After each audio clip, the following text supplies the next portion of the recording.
Oh, ben, pas pour longtemps, oui, des choses importantes quand même. Après, Alors, on posera des questions. oui, oui, attendez. Alors voilà, je vais vous dire ça.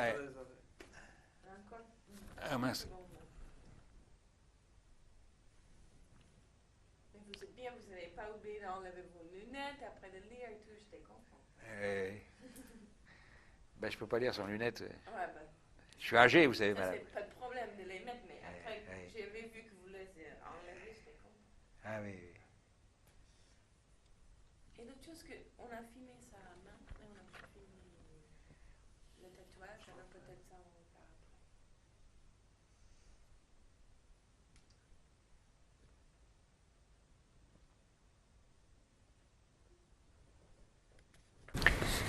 après. Alors, on est le 13 juin 1996, on est avec Maurice Lewandowski, l'intervieweur est Raphaël Lewandowski. On est à Paris, en France, on parle en français et on est sur le cassette numéro 5. Allez-y. Pia Wagner, la seule femme qui ait porté le titre de général pendant la dernière guerre, a été traduite devant le tribunal de Nuremberg. Elle était accusée d'avoir organisé des trains spéciaux servant de bordel roulant et dont le service était assuré par des femmes détenues pour raisons politiques et raciales. Au début de sa carrière, Pia Wagner était infirmière et très croyante. Lors du coup d'État manqué de Munich en 1923, elle soigna la blessure que Hitler s'était faite au bras. Cette circonstance influença grandement son ascension vertigineuse. Dès sa promotion au grade de général, elle entreprit vraiment l'organisation de bordels pour soldats, et notamment celle de trains spéciaux pour officiers supérieurs. Il faut croire que l'entreprise fut lucrative, car Madame la Générale avait acquis une belle maison en Bavière et des appartements de Berlin et à Munich. On a découvert enterrés dans le jardin de sa maison des bijoux d'une très grande valeur. Maintenant, ce que Bulavko dit là, quelques lignes là. En tout état de cause, notre survie ne s'explique pas en termes logiques. Et c'est pourquoi nous restons pantois quand un ami nous demande « Mais toi, comment as-tu fait pour revenir ?» Il est vrai qu'avec tout ce que l'on entend raconter, notre survie fait problème. C'est Bulavko qui a dit ça. Maintenant, les gens, ce que certains pensent de ces histoires-là, de la Seconde Guerre mondiale. Merci de ta fidèle pensée et de ton envoi de ce bulletin où tu rappelles le devoir de mémoire. Mon cher Maurice, tu as raison, nous y pensons tous. Et nous nous efforçons de le faire chacun dans sa sphère d'activité, mais ton témoignage est essentiel. Bien amicalement à toi, Philippe Massoni, préfet de police. Actuel, quoi.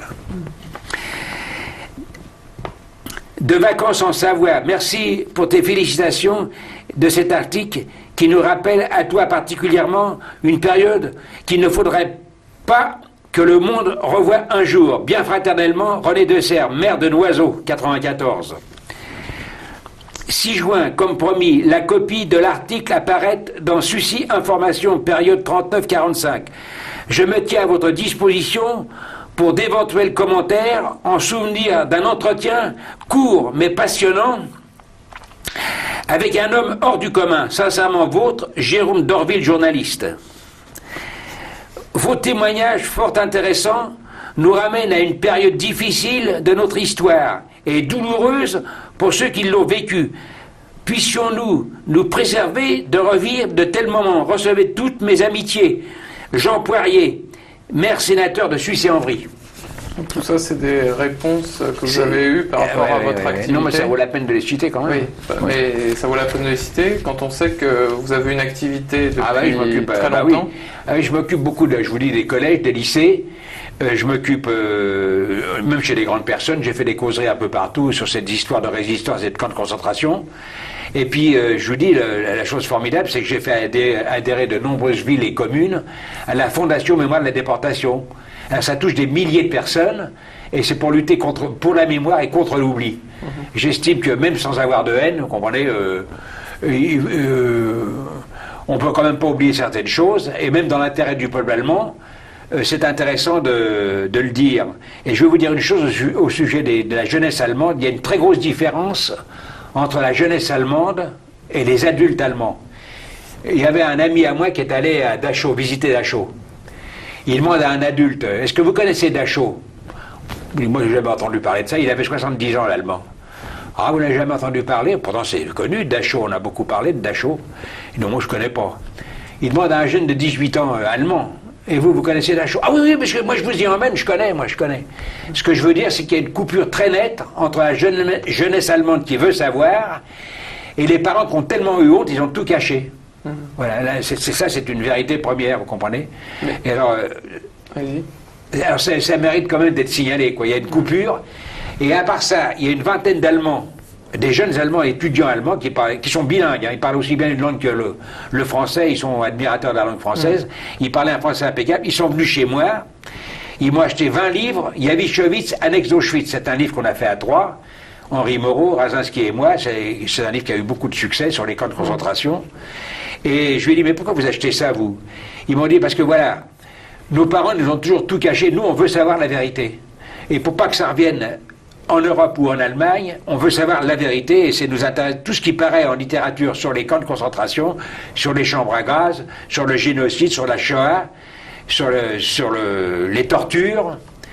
On veut le savoir. Alors je leur ai vendu 20 livres, ils m'ont payé largement, ils m'ont largement payé, ça m'a fait, j'ai trouvé ça extraordinaire, quoi. Et vous avez travaillé aussi avec David Rousset? Énormément. Alors David Rousset, il a écrit Les jours de notre mort, il a écrit L'univers concentrationnaire, Le pitre ne rit pas, enfin d'autres livres encore. Mais enfin, sur ces livres-là, j'ai beaucoup travaillé avec lui parce que lui, David Rousset, il a été déporté à Buchenwald.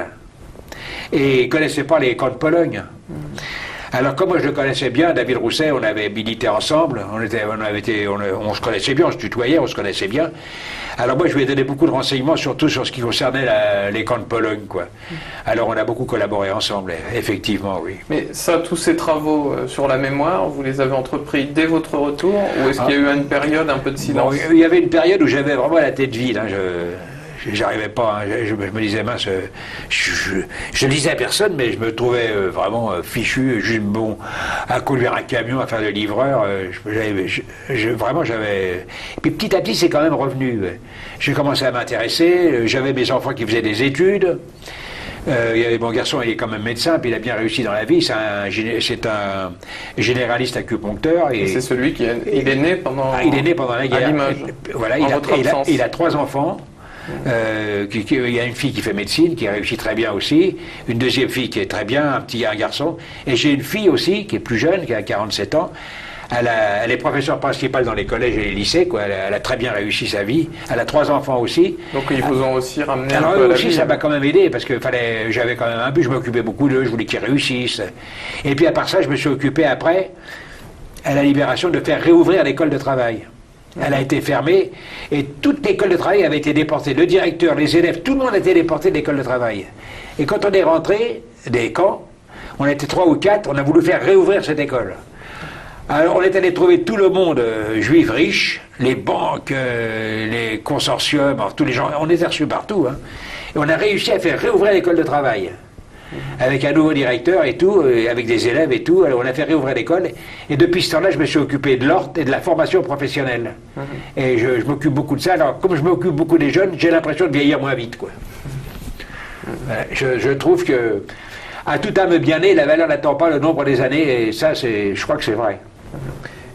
Quand vous êtes revenu en France, vous avez eu la chance de retrouver votre... Alors j'ai retrouvé ma femme, j'ai retrouvé le petit garçon qui avait presque 2 ans. J'ai retrouvé mon frère, j'ai retrouvé toute la famille. Vos parents? Et mes parents, tout le monde. C'est quand même assez exceptionnel. Assez exceptionnel, mais du côté de ma femme, il y a eu beaucoup de déportés. Elle en a eu beaucoup, je crois que c'est une 30aine.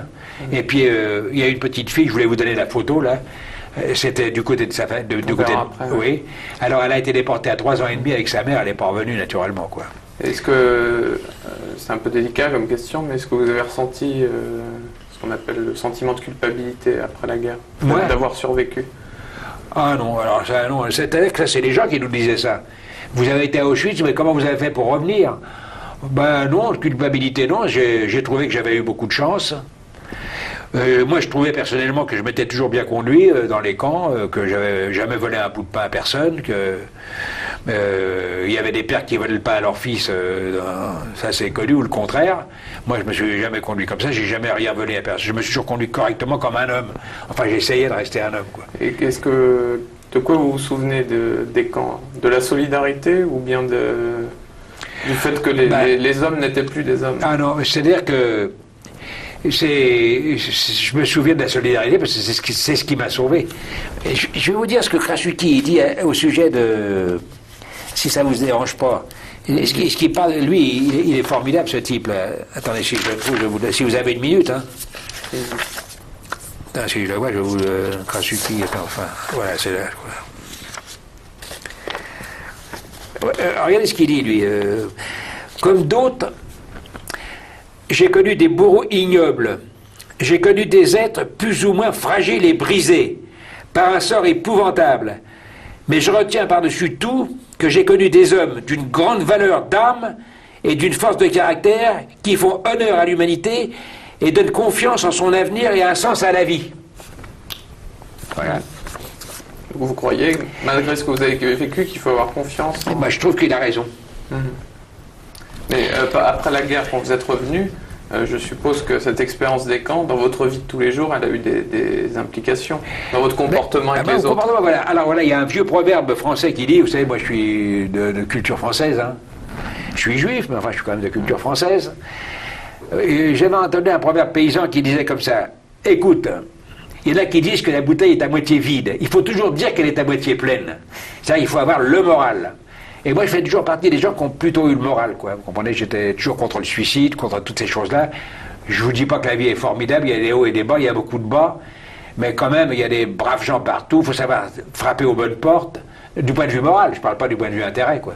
Et il faut savoir le faire, et quand on commence à bien réfléchir, si vous prenez la France, parce que vous avez incroyable, de nombreux justes.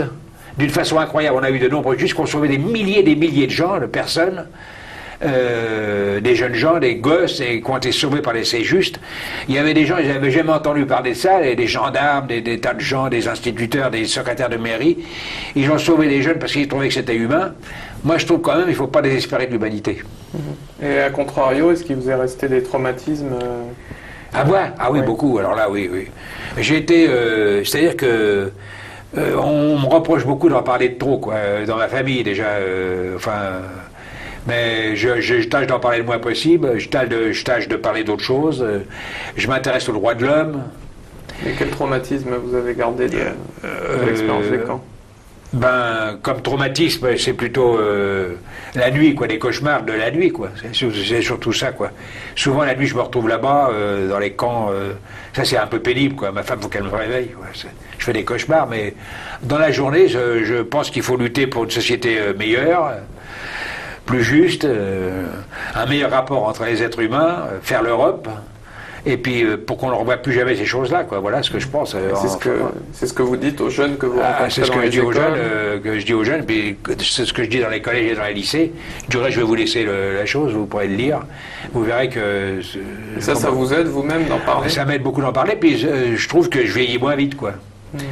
Alors, je fais beaucoup de sport, je fais partie de société. Je vais vous dire une chose, je ne sais pas si je dois le dire, enfin, je m'occupe des droits de l'homme, beaucoup, hein. Je trouve que c'est quand même pas mal. Je m'occupe de l'Horte. Je suis très connu, enfin là, je ne suis pas professeur, hein, mais je suis à la direction de l'Horte. Et puis, j'ai peut-être un défaut, je suis aussi franc-maçon. Et c'était la moins mauvaise des écoles que j'ai connues. Pourquoi vous dites un défaut? C'est un défaut. Pourquoi? Parce qu'il y en a beaucoup qui reprochent à la judéo-maçonnerie d'être perverse. Moi, je trouve que c'est le contraire. Moi, je trouve que ça amène... quand on vous raconte que la sagesse préside à la construction de notre édifice, que la force le soutienne, que la beauté l'ordre, moi, je suis d'accord avec tout ça, c'est bien. Il faut respecter l'autre, quoi. Il faut penser que... être pour le droit à la différence. Si tu diffères de moi, loin de me léser, tu m'enrichis, il faut penser à des choses comme ça, par exemple. Que tu ne détiens pas la vérité, qu'il faut être tolérant sur l'être humain, qu'il y a des gens très bien à gauche et très bien à droite, dans les gens modérés, hein, je parle. Et puis que chez les Juifs, il y a des gens formidables, des gens moyens, puis des gens moins bien. Vous le savez très bien, et c'est comme ça, on est un peuple, et on est forcé de s'accepter comme on est, en pensant qu'avec Israël, on va s'améliorer de mieux en mieux, par exemple. Et vous, quel est votre rapport avec Israël? Vous n'avez jamais pensé y aller? Moi, j'ai été en Israël, j'y suis allé. Mais vous y installez, non? Ah non, parce que j'arriverais pas à arriver leur méthode, non, ça ne m'irait pas. C'est une méthode moi, je suis habitué à la méthode d'ici, vous savez, c'est dur là-bas. Ici, c'est le pays du rêve. Hein. Bon, il y a 3 millions de chômeurs en ce moment, d'accord, mais ça ne durera peut-être pas. Mais il y a quand même beaucoup de braves gens, c'est un pays formidable. C'est un beau pays. Et puis c'est ma culture. Alors, qu'est-ce que vous voulez que j'aille faire ailleurs? Vous comprenez? J'ai envie de voyager, remarquez, j'ai envie de voyager. J'étais dans toute l'Europe, j'ai voyagé, j'ai circulé. J'irais bien aux États-Unis, voir comment ça se passe, au Canada. J'ai des amis un peu partout, quoi. Vous savez, c'est éparpillé dans le monde. J'irais bien, mais enfin, moi je trouve qu'ici c'est pas mal, quoi. On a quand même des antennes, on est au courant, on voit beaucoup de monde, on voit les gens du Brésil, on voit les gens de l'Amérique du Sud, on voit les gens du Mexique, des États-Unis. Il y en a qui se prennent pour des lumières. Moi, je suis un type simple, moi. Je suis pas une lumière, je suis un type très simple. Je suis un modéré, quoi, en tout, même dans la simplicité. Y a-t-il une dernière chose que vous voudriez nous raconter ou nous lire ou... Ben moi, ce que je peux dire, c'est que j'ai quand même une épouse charmante. Ça fait 54 ans qu'on est ensemble. À sa manière, elle m'a toujours soutenu, quoi. Dans ce que je faisais. Elle a trouvé que c'était quand même pas mal. On discute beaucoup ensemble. Elle lit beaucoup. Elle est beaucoup plus cultivée qu'elle le croit. Elle est au courant de beaucoup de choses. Elle aime la musique, elle aime les belles choses, elle lit beaucoup. C'est une personne intéressante et agréable, quoi. Ça a été une bonne mère pour ses enfants, pour les 6 petits-enfants qu'elle a. Moi, je trouve que ça pourrait être plus mal, quoi. Et vous estimez qu'elle vous a beaucoup aidé à revivre, à reconstruire? Ah oui, elle a beaucoup aidé, oui. Elle a été charmante avec moi, toujours, quoi. Vous savez, c'est pas une fille qui vous sauterait au cou, quoi, mais elle est près des gens. Je vous parle, vous voyez, par exemple, elle est efficace. Mon frère est mort, par exemple. Et ben, sa femme est restée seule avec beaucoup de chagrin. Et ben, elle lui a amené des gâteaux, de la nourriture, des tâches. Personne ne le faisait. Tout le monde compatissait à sa douleur, mais elle, non. Elle était efficace. Elle faisait quelque chose. Elle est toujours comme ça. J'ai le frère à mon père qui vient de mourir. Il avait 89 ans. Sa femme, elle est restée seule. Et bon, c'est pas drôle, quoi. Ma femme, elle lui fait des pleins filets de nourriture, elle lui amène, elle l'aide comme elle peut, vous voyez. Elle est efficace pour aider les gens quand ils sont dans le besoin. Elle est comme ça. Alors ça, c'est pas mal, quoi. Pour moi. Il y en a, vous savez, ils ont l'habitude de changer de femme souvent, quoi. Ils me disaient, toi, t'es toujours avec la même. Je dis, bah oui. Combien ça fait de temps? 54 ans, elle était toujours avec la même. Bah oui. Mais toi? Moi, ça fait 3 fois que je change. Est-ce que c'est mieux? Ben non, c'est pas mieux, alors autant rester comme on est. Voilà. Ce que je voulais vous raconter. Maintenant, je vous remercie de m'avoir reçu. Je trouve que M. Spielberg a beaucoup de mérite. Et que ce qu'il fait, c'est formidable pour la mémoire. J'ai vu jouer la liste de Schindler, j'ai beaucoup aimé. C'est un homme de grand talent et de grand cœur. Très bien. Voilà. Ben, nous vous remercions en tout cas pour votre témoignage. Ouais. Alors c'est une de mes photos juste un peu avant la guerre, quoi. Alors j'avais une vingtaine d'années à peu près là. Ah, attends. Oui, c'est bon. Allez-y. Je suis le premier en haut de la gauche en partant sur la droite. Et ça, c'était au moment de la mobilisation? Ça, c'était quand j'étais soldat au 19e Dragon à Dinan, en Bretagne. D'accord. Dans la cavalerie, dans les chevaux.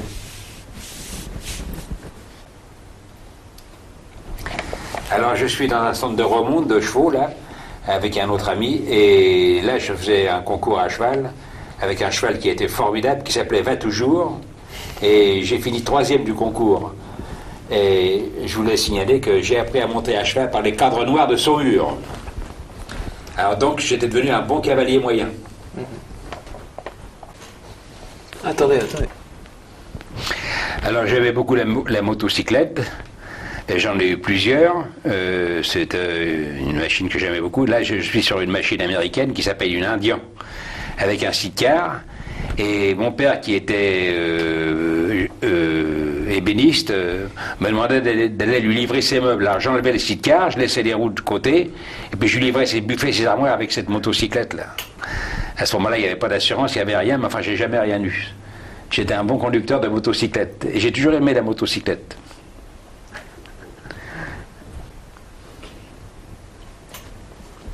Alors c'est mon épouse au début de notre rencontre, de notre connaissance, quoi. En effet, j'ai tout de suite eu beaucoup de sympathie, puis après d'admiration pour elle, d'abord parce qu'elle était belle, puis en plus elle était intelligente.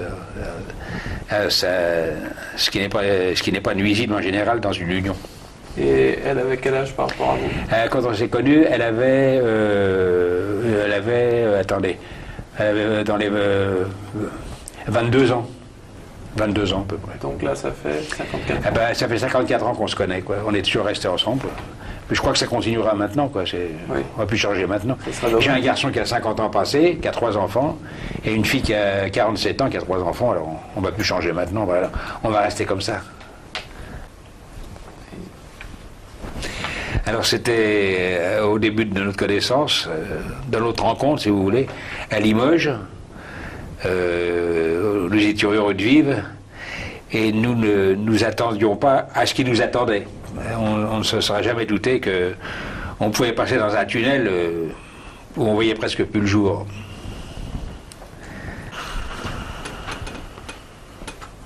Vous avez votre sourire, je reconnais. Ah oui. Ça c'est tous les deux, mon épouse et moi aussi. Là. Ah ben, c'est là aussi.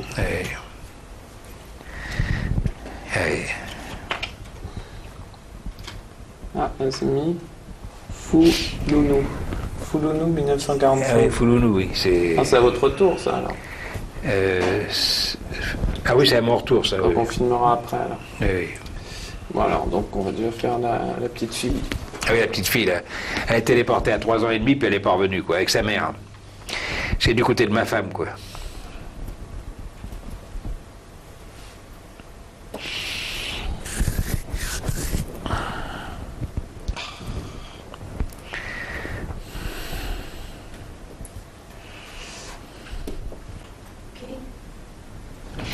Alors c'est une petite fille, elle avait 3 ans et demi, elle s'appelait Aline, elle était déportée avec sa mère, mon épouse lui avait dit t'as qu'à me la donner, je l'emmènerai avec moi, comme ça, ça serait peut-être mieux, enfin. Alors elle a dit non, si je meurs, je veux que la fille elle meure avec moi, enfin ça n'a pas marché, autrement mon épouse était prête à l'emmener à Limoges, quoi. Malheureusement ça s'est pas fait, c'est dommage.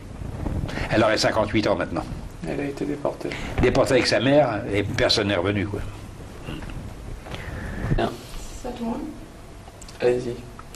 Alors ça, c'est l'arrivée des détenus de Bergen-Belsen à Bruxelles, en Belgique, devant toutes les autorités belges, avec l'ambassadeur de France qui était là, différents militaires, différentes personnalités, et nous avons été admirablement reçus par le peuple belge. C'est vraiment inoubliable. Enfin, je ne suis pas le seul déporté à le dire, beaucoup le disent. Et moi, je suis en haut, tout à fait en haut et à droite. Et je pesais environ 43 kilos. C'est pas mon poids normal. Alors ça, c'est mon épouse et moi-même, en 1945, quelques mois après mon arrivée, j'étais déjà en meilleur état. Et nous étions heureux de nous revoir. Votre épouse y croyait à votre Ma retour? femme, elle pensait que je ne plus me revoir, quoi. Elle était vraiment, elle n'en revenait pas, parce qu'elle avait quand même entendu parler de ses exactions, et elle était étonnée de me revoir vivant. Alors, bon, ça a été un très beau jour.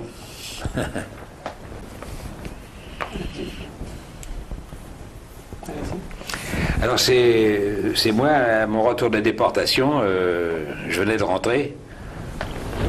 Et puis j'ai été photographié, je crois que j'ai été photographié à l'hôtel du Tessia, il me semble me rappeler, qu'on avait été photographié individuellement à l'hôtel du Tessia en arrivant à Paris, quoi. Et c'était un photographe qui était là, qui nous avait fait quelques photos. C'est une photo que j'ai gardée en souvenir, quoi. J'étais,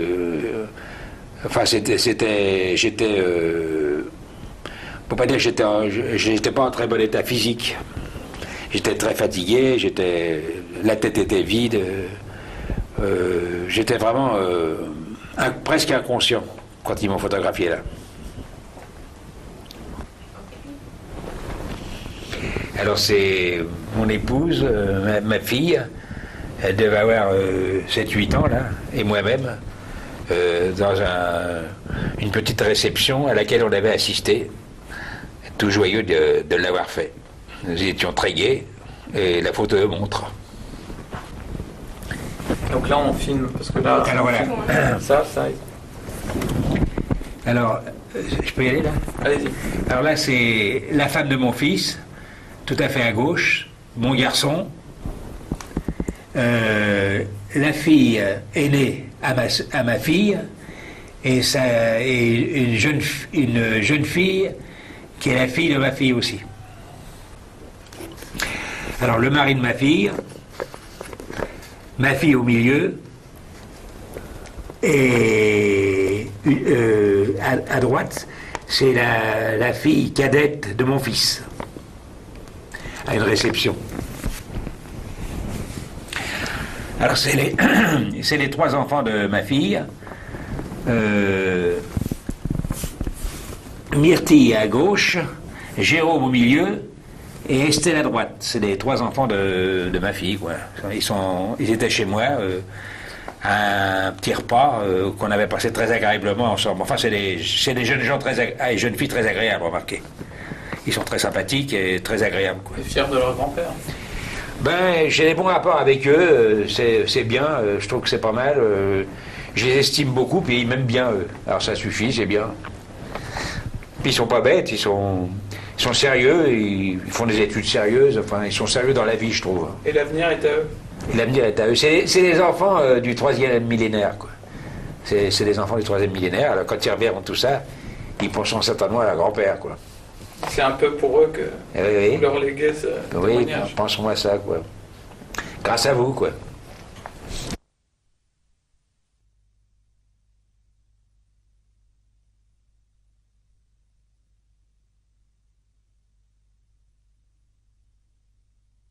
Pas faire des hommes. Il y a une professeure d'histoire là, qui a fait signe historique, qui a fait une chose extraordinaire aux États-Unis, et qui touche plusieurs dizaines de milliers de professeurs et des élèves. Et alors, ça a fait un bien considérable. Vous le savez tout ça? Oui, ben, un petit peu. Enfin, je vois de quoi vous voulez parler. Non, parce que je peux le dire, quoi, ça dure 2 minutes. D'accord, mais ça, de toute façon, ce sera plutôt dans la dernière partie. Il y a aussi des gens qui m'ont envoyé des félicitations. Il y a le préfet de police, il y a des maires de communes, il y a des choses qu'on a voulu dire. Ouais, mais ça c'est plutôt à la fin de toute façon. Hein, donc pour tout le... Donc, vous voudriez une chaise? Vous voulez que je vais en chercher une? Oui, on va être ça dessus. Il doit en avoir peut-être à l'hôtel, sinon c'est au 2e étage.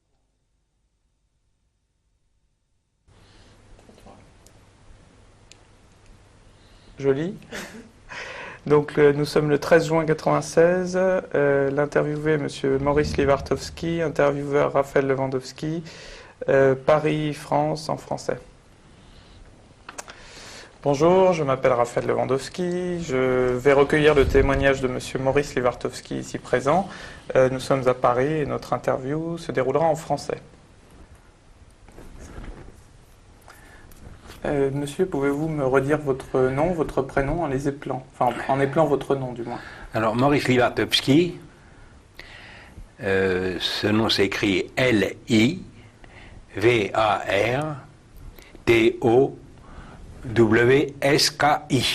Et vous êtes né à quelle date? Le 24 juin 1917 à Paris 10e arrondissement. Très bien. Pour commencer cet entretien, je vous propose que nous parlions un peu de vos parents. Est-ce que vous pouvez me dire d'où ils venaient, ce qu'ils faisaient, et peut-être ce qui les a conduits en France? Alors, mon père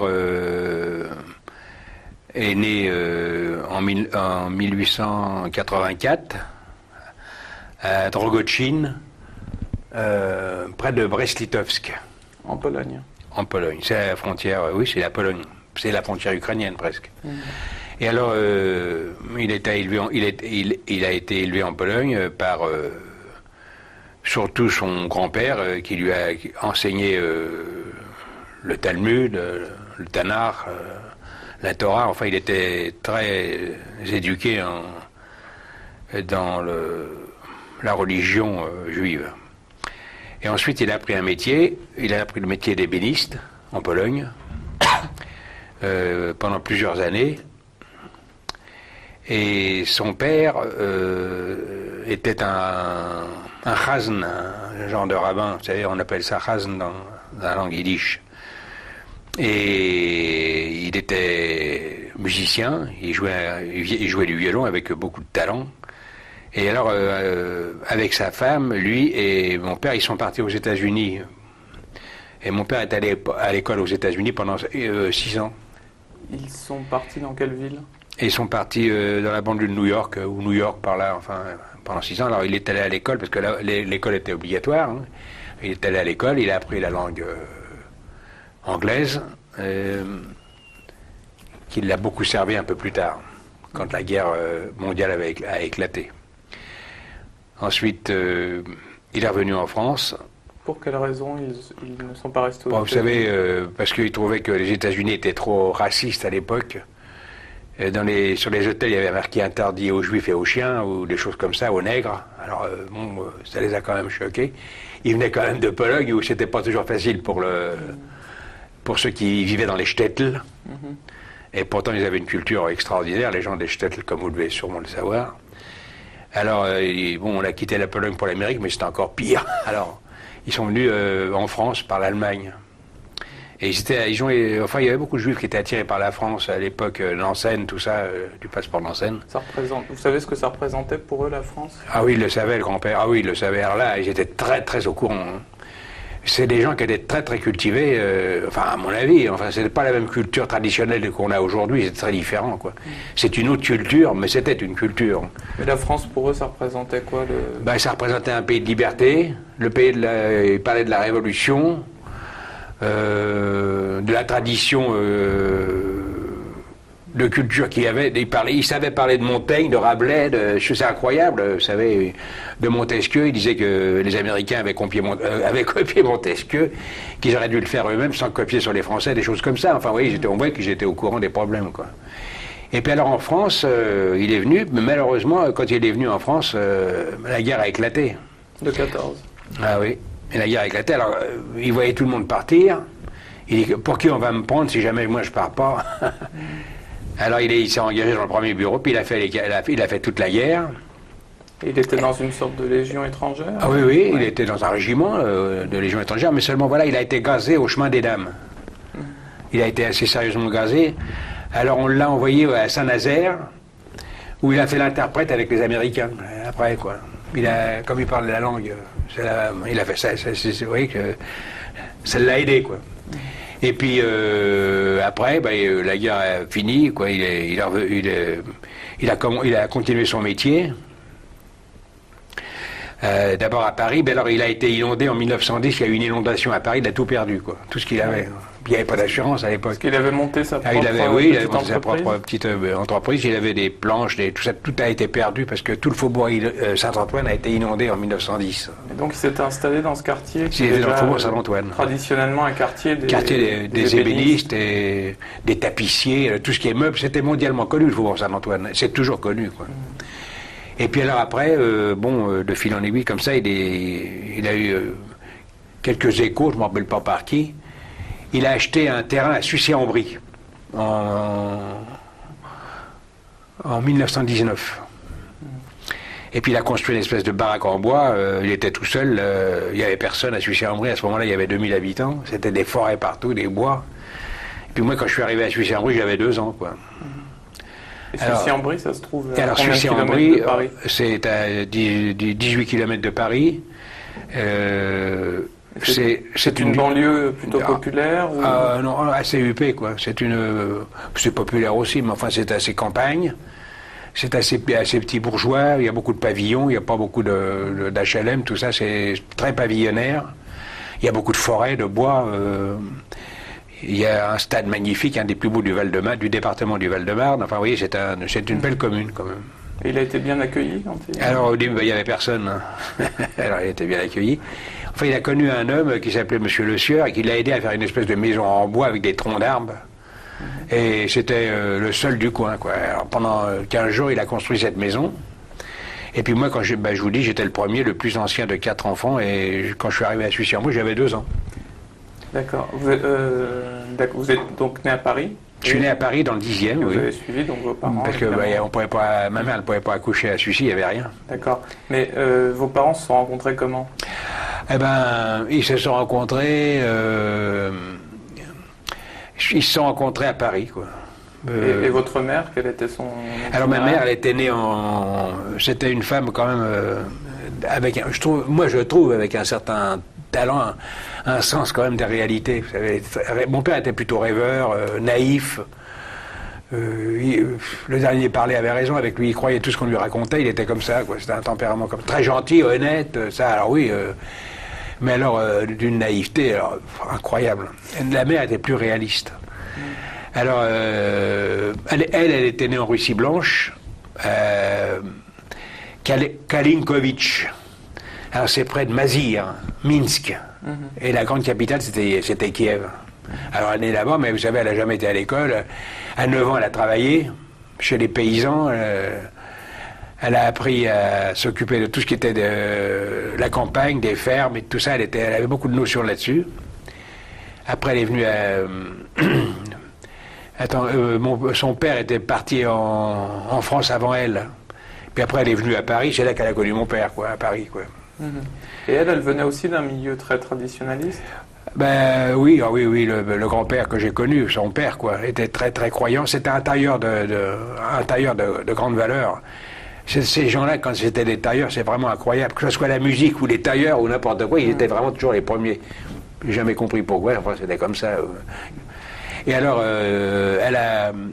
ils ont vécu ensemble. Moi, je suis né. Et alors, il y avait un très très grand terrain à Sucy-en-Brie de 1800 mètres. Alors, il cultivait toutes sortes de légumes, et il savait le faire, quoi. Ma mère surtout. Ça fait qu'il n'y avait pas besoin d'acheter de légumes, il y avait tout ce qu'il fallait, comme on n'était pas très riche à l'époque. Vous m'avez dit qu'elle avait le sens des réalités. Alors, je vais l'expliquer après, ça. Alors, elle avait le sens elle était très réaliste, elle avait les pieds par terre, quoi. On ne pouvait pas lui raconter n'importe quoi. C'était un tempérament... faite pour les moments difficiles qu'on traversait, je crois. Alors après, on est allé à mon frère aîné, le deuxième, qui vit toujours, le troisième aussi, il est mort d'un cancer, lui. Et ma sœur, qui vit toujours, est née après. Alors tous, on est allé à l'école communale de Sucy-en-Brie. Et à l'école communale de Sucy-en-Brie, moi j'ai passé mon certificat d'études avec mon frère. Moi je l'ai passé, j'avais 13 ans. Mon frère l'a passé en même temps que moi, il avait 11 ans, puis on l'a eu. C'était presque un exploit à l'époque, d'avoir un certificat d'études. C'était pas comme maintenant, on ne faisait pas d'études. Hein, alors on était très fiers d'avoir eu ce certificat d'études. Puis après, il y a des gens qui sont venus voir ma mère, des gens de Paris, et qui lui ont dit, écoute, t'as tes enfants, mais tu sais, il faut quand même leur donner une éducation, il faudrait les envoyer dans une école, tout ça. Alors eux, ils connaissaient l'école de travail de Paris. C'était une école de formation professionnelle, où on suivait les cours du soir, français, calcul, histoire, formation religieuse aussi un peu. C'était à Paris, quoi, dans le 4e. Alors grâce à cette personne, tous les trois, c'est Maurice, Jean et René, on est allé à cette école professionnelle. On est resté 3 ans et demi dans cette école. On a appris le métier de tapissier. On travaillait on était devenus des bons ouvriers, quoi, ça allait, quoi. Alors on était connus dans le Faubourg Saint-Antoine, on travaillait chez les autres. Et jusqu'à la guerre, comme ça, quoi. Et c'était une école qui était gérée par qui? Alors c'était géré par les organisations juives. Le directeur, c'était monsieur Félix Meyer, qui venait de Strasbourg. Il y a un ancien rabbin, vous savez, mais qui était devenu directeur de l'école. Alors j'étais aidé par tout le monde juif riche, quoi, de Paris. Et donc, dans cette école, vous avez reçu un enseignement religieux. Religieux, oui, on ne faisait pas que ça, hein. Mais enfin, ça comptait quand même, on faisait partie. Alors on mangeait le midi à l'école, le soir, le matin. Quand on avait mangé, il y avait un élève qui prenait un carton, qui faisait une prière, vous savez, en français. C'était, vous voyez, c'était quand même une tradition juive, quoi, quand même. C'était ça, quoi. Et puis j'ai fait 3 ans et demi, puis après j'ai quitté cette école. Alors on allait en vacances, ils nous envoyaient en vacances, c'était bien formidable. On allait à la piscine à Paris, on faisait du sport, beaucoup de sport. On a gagné le concours national des Tuileries devant le président Albert Lebrun, à l'époque, c'est quand même formidable.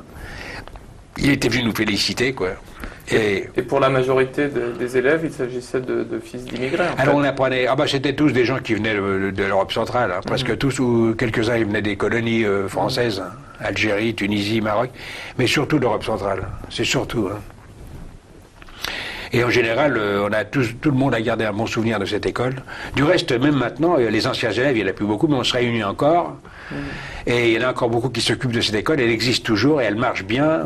Elle est beaucoup aidée maintenant par les autorités officielles. Et elle forme 500 jeunes gens par an.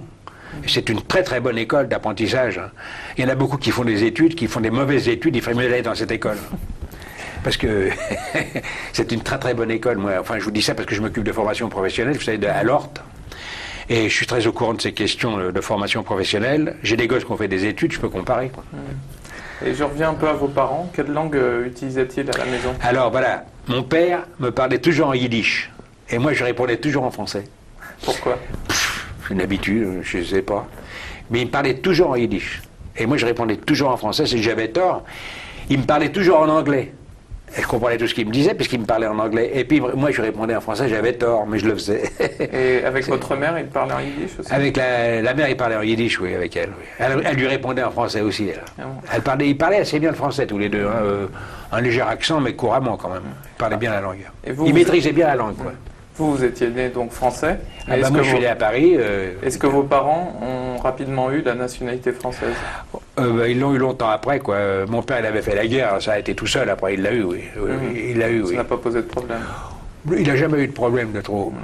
Sous l'occupation aussi, mais enfin, après, quoi. Mais quel sentiment avait-il gardé de la guerre, vis-à-vis, par exemple, des Allemands, vis-à-vis de la guerre, vis-à-vis de l'attitude à avoir au moment des accords de Munich? Lui, il était... il se sentait... vous savez, il trouvait qu'il était pour Israël, déjà, même à l'époque, déjà, quoi. Il trouvait qu'il fallait que les Juifs aient un pays, enfin, c'était ça. Bah oui, ça remontait déjà loin, ça, parce que même en Pologne, ils étaient déjà pour Israël, alors au contraire, ça remontait loin. Mais enfin, il aimait beaucoup, beaucoup la France, hein. Il avait beaucoup de... D'abord, c'est formidable, parce que il connaissait des dizaines de personnes non juives qui avaient beaucoup d'amitié pour lui, alors vous savez, ça l'a intégré, tout ça, quoi. On ne lui a jamais dit un mot... de déplacer, si vous voulez, à la mer non plus, jamais, jamais. Alors vous comprenez, ils ont été bien intégrés, c'était une époque favorable, quoi. Ils sont jamais tombés sur des antisémites, eux. Ils ont eu beaucoup de chance à ça. Et vous-même? Moi, j'ai eu des bons rapports, en général. J'ai eu beaucoup d'amis juifs, mais j'ai toujours été un homme engagé, vous savez, dans la société, quoi. C'était bon, c'était pas bon. En tout cas, j'étais comme ça, je pouvais pas rester inerte. Alors j'ai toujours été un militant, quoi. Je voulais bouleverser le monde à un moment, changer le monde. Vous étiez plutôt attiré vers quel mouvement? Vers la gauche, quoi. Les jeunesses communistes, et puis les droits de l'homme aussi, quand même, aussi. Et par exemple, chez vous, on parlait de politique? Ah oui, le père, oui. Ah oui, on parlait de ça. Et lui aussi, il se sentait plutôt attiré par ces mouvements? Oui, il a été aussi de gauche, quoi. Mais après, il a changé, il a quand même évolué. Il était inconditionnellement pour Israël, lui. Mais au moment, par exemple, des accords de Munich, on a dit qu'il y a beaucoup de Français qui avaient été traumatisés par la guerre, qui voulaient la paix à tout prix. Et lui, par exemple? Lui, ça l'avait choqué, les accords de Munich. Oui, quand même, il a dit, quand même... c'est incroyable, parce que la France, c'est pas un pays comme ça, quoi. C'est le pays où il y avait eu des tas de soulèvements, il y avait eu la Révolution française, il y avait eu des tas de choses après. On avait beaucoup lutté pour la Ligue des droits de l'homme, il y avait des gens qui s'étaient engagés... énormément de Français. Mon père, il était capable de parler de Saint-Simon, le deuxième, pas le premier, pas l'écrivain, l'autre d'après, le philosophe.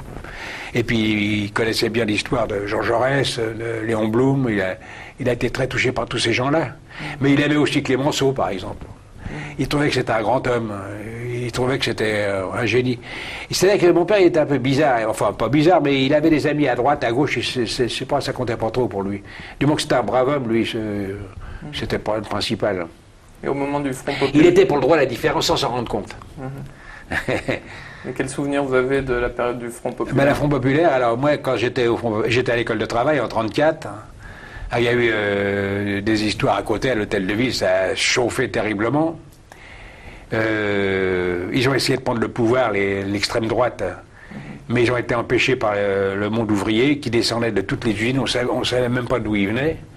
Et puis alors à ce moment-là, c'était Delarocque et les Croix de Feu, quoi. Puis il y avait aussi Maurras, il y avait aussi de Bainville, il y avait aussi de Carbussia, il y avait tous ces gens-là, quoi. Et ils ont été repoussés par le monde ouvrier, quoi. C'est en 1934, quoi. Alors moi, je l'ai vu, ça je l'ai vu. Hein. Et vous vous sentiez un peu emporté par ce mouvement? Ah bah moi, je me sentais plutôt pour la gauche. Hein. J'étais contre l'extrême droite, là. J'étais contre ça, j'avais un réflexe quand même de liberté, déjà. Je l'ai toujours eu, quoi. Que vous avez eu, je suppose, aussi au moment de la guerre d'Espagne? Ah, j'étais pour les républicains espagnols. Ah oui, j'étais pour ça, alors j'étais vraiment pour eux. J'ai même voulu partir là-bas, mais j'étais trop jeune, quoi. J'ai pas pu partir. Mais je serais bien parti, mais j'étais trop jeune pour le faire, quoi. J'en avais parlé à Ivry, dans une section du monde ouvrier, là. Puis il m'a dit, t'es trop jeune, toi, pour faire ça, quoi. Enfin bon, j'ai pas insisté. Est-ce que vous entendiez parler de ce qui se passait en Allemagne, avant la guerre? Ben voilà, à l'école de travail où j'étais là, il y avait beaucoup d'Allemands qui venaient ici, qui passaient par l'école de travail. Et c'était des intellectuels allemands, des étudiants, des chanteurs, des étudiants qui avaient fait du droit ou des choses comme ça, qui parlaient plusieurs langues. Alors ils passaient en France et puis ils nous racontaient tout ce qui se passait en Allemagne, mais on avait du mal à les croire, on les croyait pas trop, et on avait tort. Qu'est-ce qu'ils vous racontaient? Ben, ils nous racontaient par exemple ce qui se passait avec le monde juif, l'ethnie, le nationalisme allemand, le racisme, anti-juif, anti-noir, la race blonde, la supériorité de la race nordique. Ils parlaient déjà de ça à l'époque. Hein. Il nous parlait de Röhm, il nous parlait des SA, il nous parlait de toutes ces choses-là, quoi. Alors on était quand même au courant par ces gens-là. Pourquoi vous aviez du mal à les croire? Ben parce que ça allait un peu loin. On trouvait que c'était pas possible, c'est pas possible que les gens soient comme ça. Parce qu'on avait suivi des cours du soir, on nous avait quand même parlé de Goethe, on nous avait quand même parlé de Beethoven, on nous avait parlé de tous ces grands hommes allemands là, qui étaient quand même pas des grands philosophes, des grands mathématiciens et tout ça. On disait, un pays comme ça, c'est pas possible qu'il en arrive là. C'est ce que les gens se disaient, les gens qui réfléchissaient un peu, qui n'étaient pas indifférents aux événements, vous comprenez, ils avaient du mal à croire ça, la plupart des gens, quoi. C'est très rare. Et votre père, par exemple, est-ce qu'il avait un sentiment anti-allemand à la suite de la guerre de 14? Ah oui, il avait un sentiment anti-allemand. Et puis lui, il disait quand même, c'est dur, parce qu'on ne peut pas supprimer un peuple, c'est un peuple qui compte quand même. Il faut espérer que toute la gauche qu'il y a eu en Allemagne, tous ces gens, les communistes et socialistes qui ont été détruits par Hitler, il en restera toujours assez pour reconstruire un pays libre. Voilà, c'est en gros, quoi. Il pensait ça, lui. Mon père. Et vous avez donc, avant la guerre, été appelé par l'armée? Vous avez dû faire votre service? Moi, je suis parti, oui, j'étais appelé en 1938. Ouais. Alors, j'ai fait mon service militaire dans les chevaux.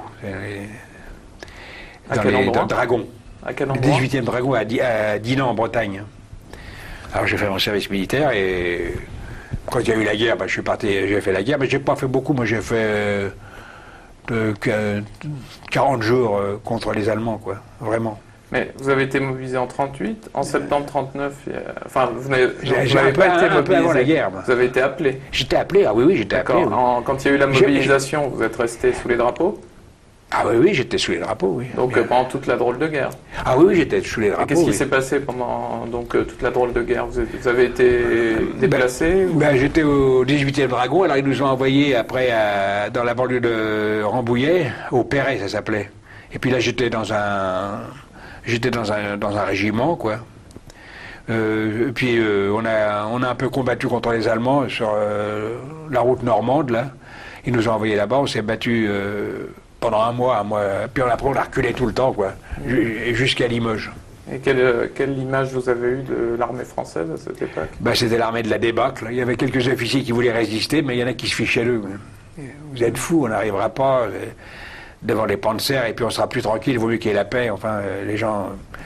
Vous savez, les gens, ils avaient été assez déçus parce que avoir été battus comme on l'avait été, ils ont traversé la ligne Maginot comme à rien, les Ardennes comme à rien, la Belgique, la Tchécoslovaquie, la Pologne, enfin, ils avançaient partout. Vaut mieux que la paix arrive, on sera plus tranquille. Enfin, les gens parlaient beaucoup comme ça. Mais qu'est-ce que vous ressentiez face à ces discours? Moi, je ressentais beaucoup d'amertume. J'étais quand même, j'aimais bien, j'avais appris à aimer le pays, hein, même à l'école et partout. On avait fait des cours d'histoire et tout, on aimait bien la France, quoi. On était quand même français. Et puis c'était notre langue. Et avant, vous y aviez cru à cette armée française Avant. Est-ce qu'elle représente la force qu'on Oui, moi je croyais quand même que c'était avec le général Gamelin, avec ce qu'il racontait, le général Gamelin, je me dis, oh, c'est pas possible, c'est une armée invincible, ceci et cela. Mais vous savez, ce que je voulais vous dire aussi, c'est qu'après l'école de travail, là, je trouvais que je n'étais pas assez instruit, moi. J'ai trouvé que certificat d'études.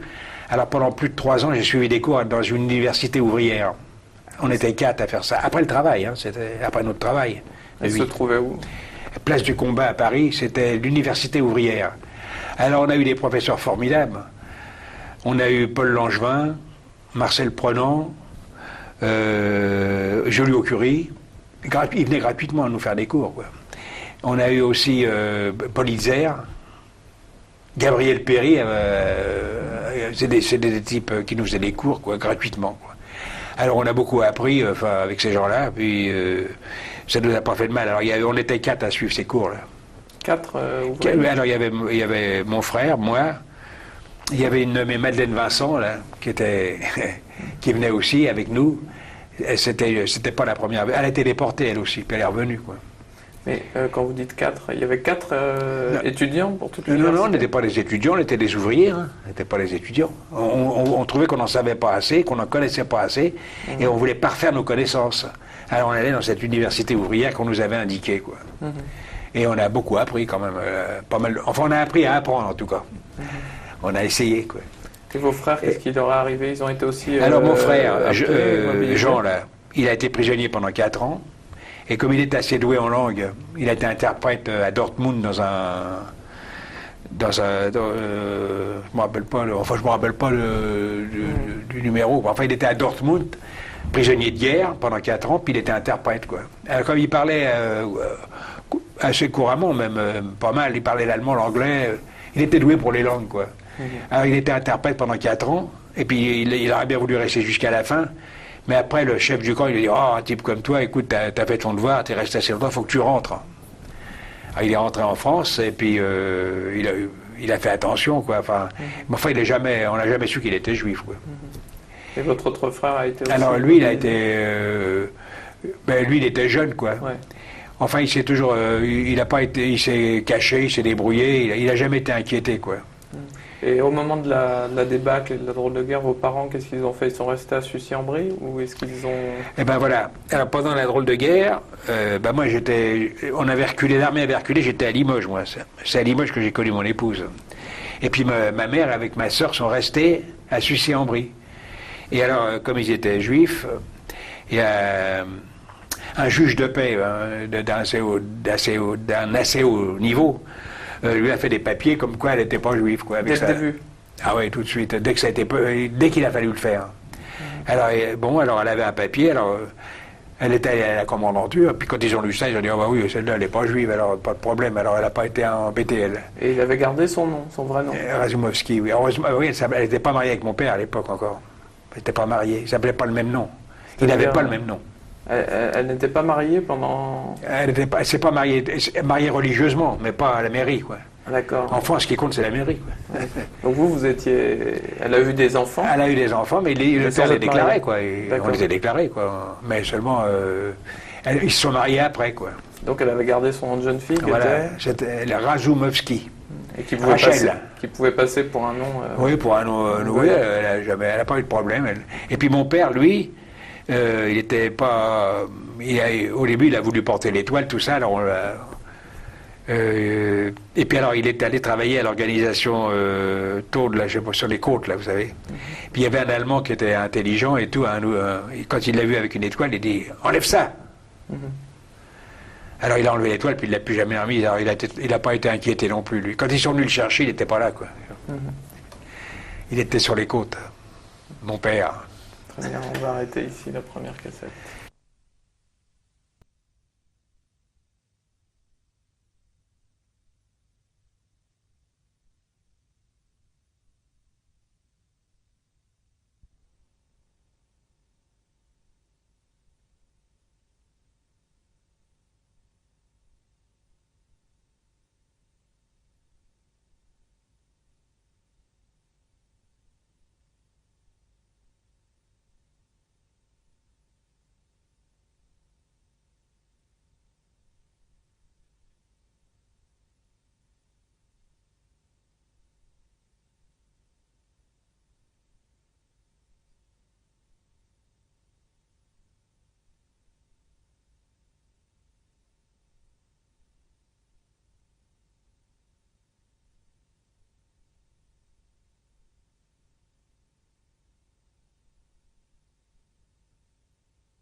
Alors, on est à Paris, on est le 13 juin 1996. On est avec Maurice Livartowski, l'intervieweur est Raphaël Lewandowski. On est à Paris, en France. L'interview se déroule en français. On est sur la cassette numéro 2. Comment se fait-il que vous n'ayez pas été fait prisonnier au moment de la débâcle? Ah bah parce que d'abord on s'est battu contre eux, on reculait, d'accord, mais on s'est battu. Et puis après on a reculé jusqu'à la ville de Limoges, dans la Haute-Vienne, vous savez. Et alors ils nous ont pas fait prisonniers, on était devant eux, quoi. Ils ont jamais été devant nous, si vous voulez. C'est nous, on reculait, on ne pouvait pas faire autrement. Hein. Et on s'est battu quand même sérieusement, je vous dis, pendant plus d'un mois. Enfin, mais on n'a pas pu faire mieux, quoi. Je me rappelle, le capitaine, il nous disait, vous faites les sommations et vous tirez. Ah, moi, je tirais avant de faire les sommations, parce que je me serais fait descendre autrement, vous comprenez? Alors, c'était le capitaine Finot, il s'appelait, alors il disait, vous comprenez, vous faites les sommations, alors lui... Et puis alors, après, vous tirez. Alors moi, je me mettais à plat ventre, et puis je tirais, je faisais les sommations après. Comme ça, je ne me suis pas fait descendre, quoi. Il y a plein d'amis qui ont été tués. Moi, je ne me suis pas fait tuer comme ça. Je ne suis pas un héros, hein, j'ai fait qu'un mois. C'est pas terrible, quoi. Mais enfin, c'était comme ça, c'était la débâcle totale. C'était... Hitler, c'était une honte pour l'Allemagne, mais le général Gamelin, ça a été une honte pour la France, dans un autre sens. Voilà. Et ces Allemands, ils vous semblaient vraiment indestructibles? Oh là là, j'ai jamais vu des gens pareils. C'était ils avaient été dressés par la Hitlersjunge Schule. Alors, c'est des gens qui avaient 16-17 ans. Ils hurlaient en vous attaquant, ils montaient sur les arbres, ils vous tiraient dedans, ils connaissaient pas la peur. Et ils se faisaient... Si par exemple vous en tuez un, et il y avait 5-6 qui ramenaient après, vous savez, c'était terrible. Puis il y avait les panzers divisionnels, ça avançait, les chars et tout. Les Stuka. Les avions, quoi, ça, oui. Puis alors, c'est surtout les chars qui avaient, surtout.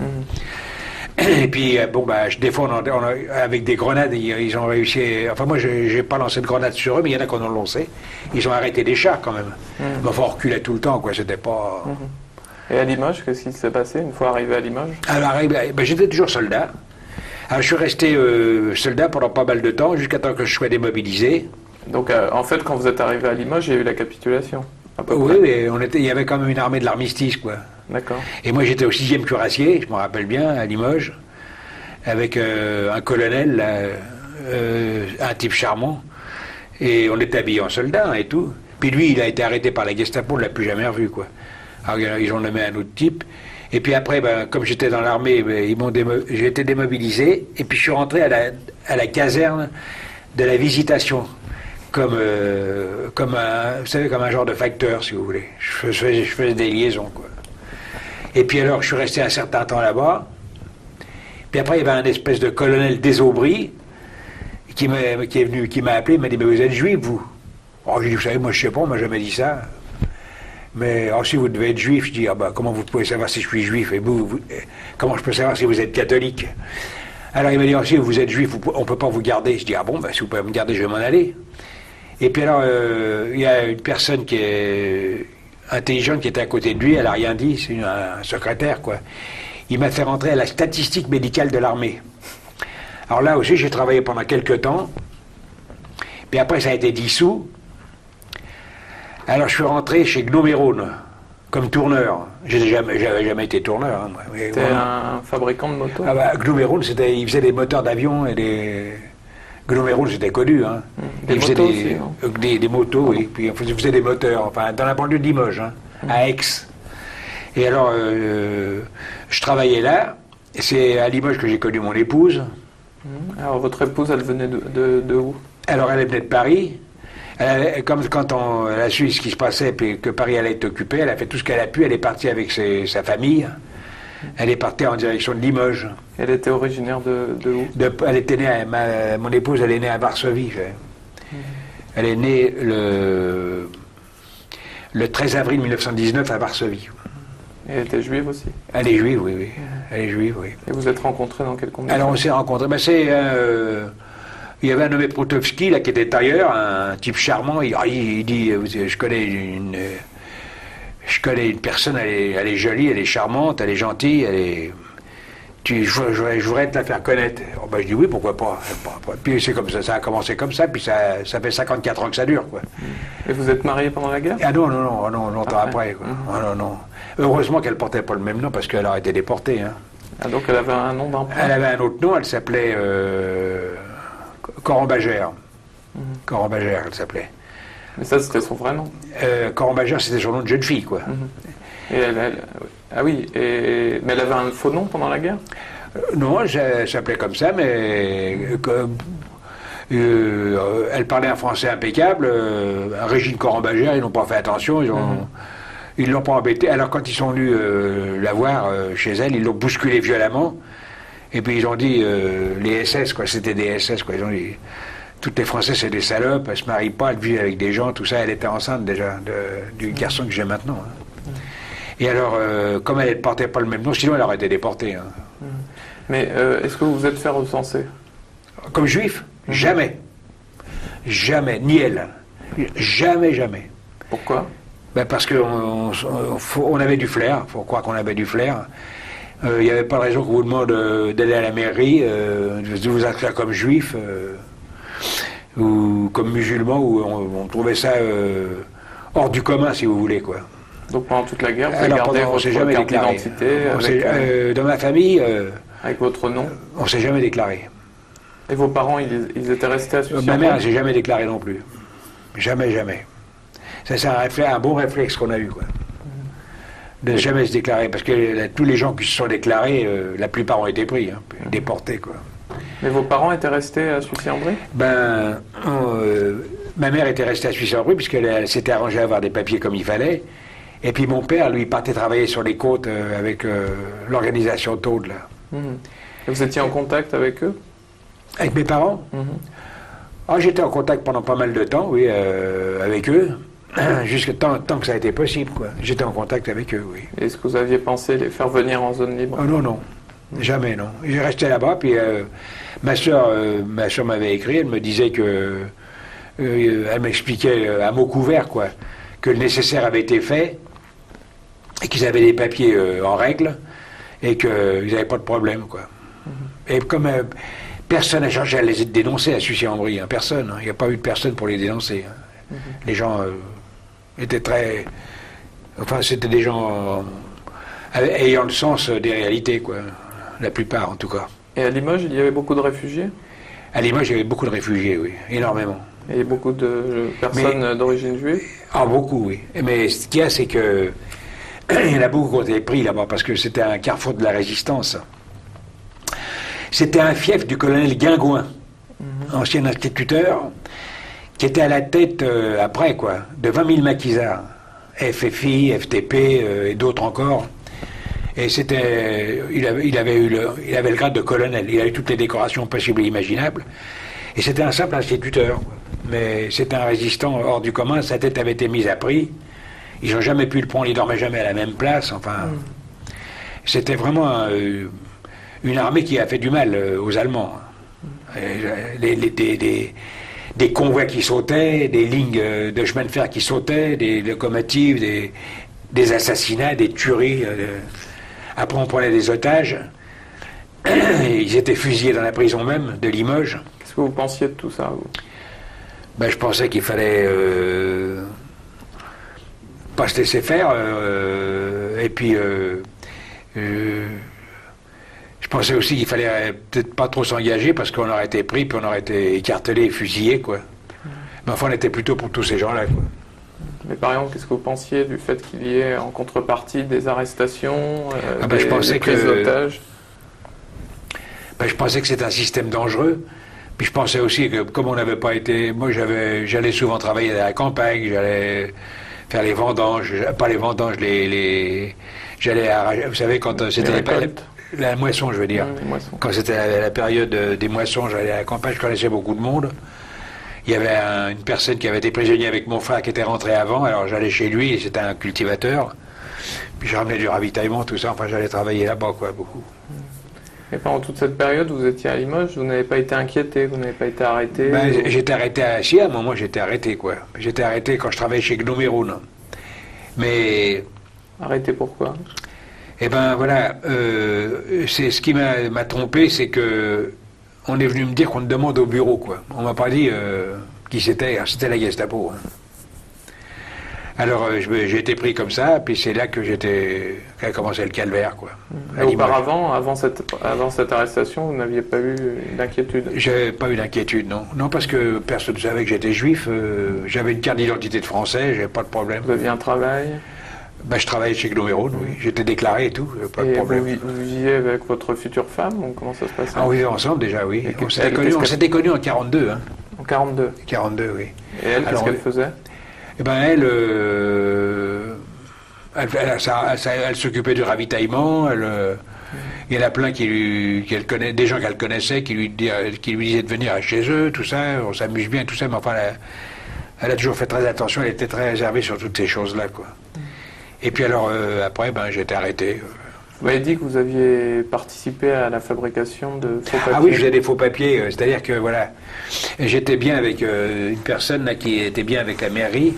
Et puis alors, on faisait des vrais faux papiers, quoi. J'en ai donné un peu à ma famille, un peu à d'autres. Enfin, j'en ai fait quelques-uns, des faux papiers, oui.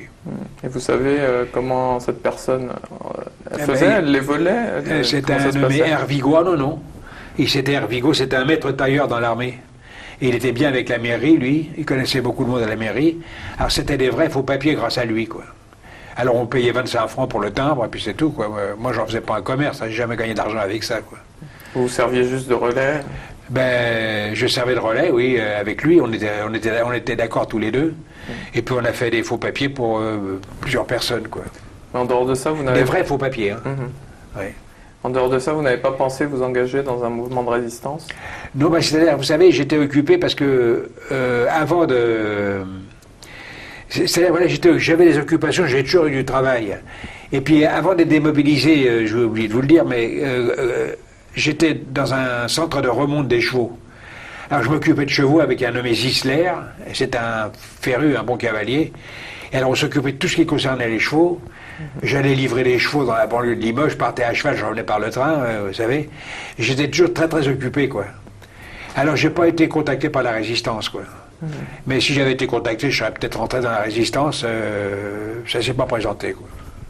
Et qu'est-ce que vous pensiez du gouvernement de Vichy, de Pétain? J'en pensais pas de bien. Parce que d'abord, c'était immédiatement, il a rencontré Hitler à Montoire. C'était déjà choquant. Et puis en plus de ça, il était raciste, anti-juif. Il avait créé une espèce de milice avec Darnan, là, qui était des gens épouvantables, et qui rentraient dans toutes les maisons. Il n'y a pas de juifs ici. Vous savez, les miliciens, c'était ça. Ils étaient de 25 à 45 000 miliciens, dressés par Darnan, qui était une véritable crapule, quoi, Darnan. C'est un homme qui avait toujours tout manqué dans la vie, malgré les études qu'il avait faites. Et puis là, il avait trouvé sa voie, quoi. Il était chef de la milice, pour lui, c'était formidable. Du reste, il a été fusillé dès la Libération, quoi. C'était une des plus grandes crapules du gouvernement de Vichy Darnan, quoi. Et à Limoges, vous aviez l'impression que la population avait quel sentiment? En général, il y avait... au début, les Français, vous savez, on raconte une histoire formidable. Il y a un homme qui me disait, un résistant, mais il ne s'est jamais découvert. Il avait beaucoup d'amitié pour moi. Mais tu comprends, voilà ce qui se passe en France. En France, il y a 80 millions d'habitants. Ah, je dis, c'est comment? Ben, il dit, il y en a 40 millions pour De Gaulle et 40 millions pour Pétain. Alors, ça veut dire qu'il y avait beaucoup de Français, au début, ils croyaient en Pétain, ils croyaient en la paix. Et puis Pétain, c'était quand même l'homme qui avait gagné la bataille de Verdun. Alors les Français, ils voyaient surtout la bataille de Verdun, et puis qu'il avait quand même fait la paix avec Hitler, c'était mieux que de se tuer. Enfin, ouais, les Français... Et puis après, petit à petit, ils ont changé. Il y a eu le Oradour-sur-Glane, avec les 700 morts. Puis il y en a eu beaucoup d'autres. Il y a eu les 100 pendus de Tulle. Et puis, enfin, les exactions des nazis. Enfin, c'est formidable, parce qu'ils ont fait les otages sans arrêt. On fusillait sans arrêt dans la prison de Limoges, toute la journée. Alors, vous savez, les Français, petit à petit, se sont retournés. Et puis après, il y a eu les justes, il y a eu la résistance, il y a eu... Ça a quand même compté. La résistance française a pris quand même... Mais après, moi, j'étais arrêté, sinon, je serais peut-être rentré aussi dans ces mouvements. Et avant d'être arrêté, est-ce que vous aviez entendu parler des camps de concentration? Ben, il y en avait assez en France, hein. Il y avait 20 ou 25 camps en France, célèbres. Il y avait Rivesaltes, il y avait Nexon, et il y avait Vernet, et il y avait le Struthof, on en parlait quand même. Et puis il y en avait quelques autres, il y avait le Fort du Ha, il y avait tous ces camps, quoi. Il y en avait on en compte une vingtaine très connus, quoi. Alors on avait déjà une idée. Et puis il y avait aussi quand même les Allemands, les 50 000 Allemands anti-nazis qui étaient à Paris, il y avait les 40 000 Espagnols qui étaient anti-franquistes. Mais est-ce que ils ont tous été arrêtés, déportés. Hein. Est-ce que vous aviez entendu parler de Drancy, des rafles, par exemple du Veldiv? Pas beaucoup, non. On n'en parlait pas beaucoup. Hein. Puis après, j'ai fait connaître petit à petit, vous savez, on était jeunes à l'époque, hein, quand même. Puis on ne pouvait pas se figurer qu'il y avait des tels systèmes, quoi. On ne pouvait pas se rendre compte.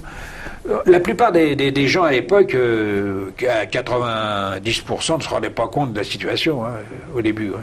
C'était impossible, on ne pouvait pas penser ça, vous comprenez. Remarquez, il y avait quand même des choses qui nous avaient quand même choqués. Il y avait eu les Jeux Olympiques en Allemagne. Et Hitler, il a refusé de serrer la main à un Américain qui s'appelait Jesse Owens, qui avait tout gagné. Il avait gagné au moins 5 ou 6 grandes disciplines de l'athlétisme. Alors il a voulu serrer la main à Hitler. Hitler a refusé de lui serrer la main. Parce qu'il était noir. L'autre, il était noir, oui. Alors l'autre, c'était un bel athlète, un bel homme. L'autre, c'était un espèce de scrofuleux, là, à moitié bossu, avec les yeux vitreux. Hitler, il était un peu comme ça. Hein. Et alors, il a refusé de lui serrer la main. Alors là, ça a ouvert quand même... parce qu'il y a beaucoup de sportifs, hein, en France. Enfin, derrière la télévision, c'est vrai. Mais il y en a beaucoup qui sont quand même sportifs, pas derrière la télévision, ils sont sportifs. Alors, vous savez, les Français commençaient quand même à comprendre. Il y avait une presse clandestine, il y avait des tas de choses qui commençaient à apparaître. Et puis, il y avait des grands résistants qui commençaient à se faire connaître. Hein. Jean Moulin, de Bénouville, Guingouin, Tillon, Charles Tillon, c'était un des plus grands. Hein. Rolles Tanguy, vous savez, c'est des gens, on entendait parler d'eux, vous comprenez, tous ces gens, ces grands résistants. Vous savez, la France, ça a été un pays de résistance, hein, quand même. Je crois que la résistance française, elle a remplacé plusieurs divisions. Est-ce que vous pouvez nous raconter dans quelles conditions vous avez été arrêté? Alors, j'étais arrêté, ils me recherchaient, quoi. Et pourquoi ils avaient... Parce qu'ils m'accusaient d'avoir été dans les jeunesses communistes. Ce qui était vrai ou... Ah oui, oui, ça c'était vrai. Mais avant-guerre, vous aviez été... Ah oui, avant-guerre, mais ils avaient retrouvé les papiers. Ils m'accusaient dans les jeunesses communistes, ils m'accusaient d'avoir fait passer des gens en Angleterre, ça je l'ai pas fait. Puis d'avoir fait les papiers, quoi. J'ai des faux papiers. Je sais pas d'où ils avaient issu ça, enfin ils m'accusaient de tout ça, puis j'ai été arrêté pour ça. Mais quelqu'un vous avait dénoncé? Oh, bah, certainement, oui. J'ai jamais su, hein, exactement. Parce qu'à l'armée, déjà, on vous avait fait remarquer que vous étiez juif. Ah, bah, après, bien sûr, quand ils m'ont arrêté, après, ils ont vu que j'étais juif, hein, puisque je suis allé à Drancy. Et vous avez été arrêté dans quelles conditions? Par la Gestapo, par la milice? Ah, par la Gestapo, oui. J'étais arrêté chez Gdoméroun par la Gestapo. Donc ils sont arrivés dans l'usine et vous ont arrêté. Ils sont arrivés dans l'usine, ils ont demandé après moi, alors quelqu'un est venu me dire, on te demande au bureau. On m'a pas dit que c'était la Gestapo, on m'a rien dit. Je me suis fait prendre comme ça, puis je n'ai plus jamais été libre à partir de cette minute-là. D'accord.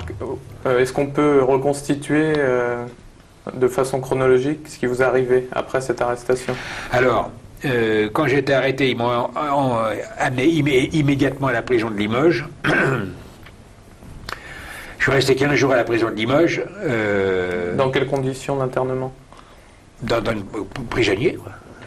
Mais ça se passait plutôt bien ou... Bah, vous savez, c'était pas très bien. Hein. C'était une prison où vous étiez dans une salle isolée, rien. Vous dormiez par terre. Et puis on entendait des coups de fusil sans arrêt parce qu'ils abattaient des gens sur place. À Limoges, c'était connu ça. Il y a beaucoup de résistants qui étaient abattus sur place dans la prison de Limoges.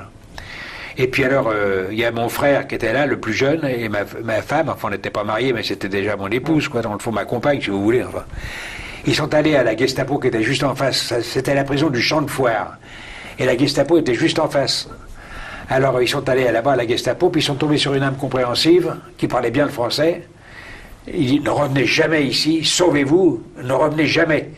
Ils voulaient avoir de mes nouvelles. Alors ils sont partis, puis ils n'ont plus eu de mes nouvelles. Quoi, Et votre arrestation, c'était à quelle date? J'ai été arrêté le 3 novembre 1943. Donc vous avez passé 15 jours à la prison de Limoges. 15 jours à la prison de Limoges. Et ensuite? Après, on m'a emmené à la gare de Limoges, sous escorte. On a pris un train où il n'y avait que des juifs qui venaient de Bordeaux, qui venaient de partout. Je crois qu'ils venaient de la part de Papon. Il me semble bien que c'est ça, quoi. Je me semble me rappeler. Et alors, c'était un train normal? Un train normal, oui, mais avec très gardé. Hein. Il y avait il y avait une Gestapo en civil, il y avait des soldats, enfin, on ne pouvait pas se sauver. Hein. Et alors, c'était tout un convoi de juifs, quoi. Alors, on est parti de Limoges, moi j'ai vu de Limoges jusqu'à Paris, à la gare d'Austerlitz. Puis là, je regardais, je voyais le métro, je me disais si je pouvais me sauver, mais il y avait 4 soldats avec des armes, je me serais fait abattre.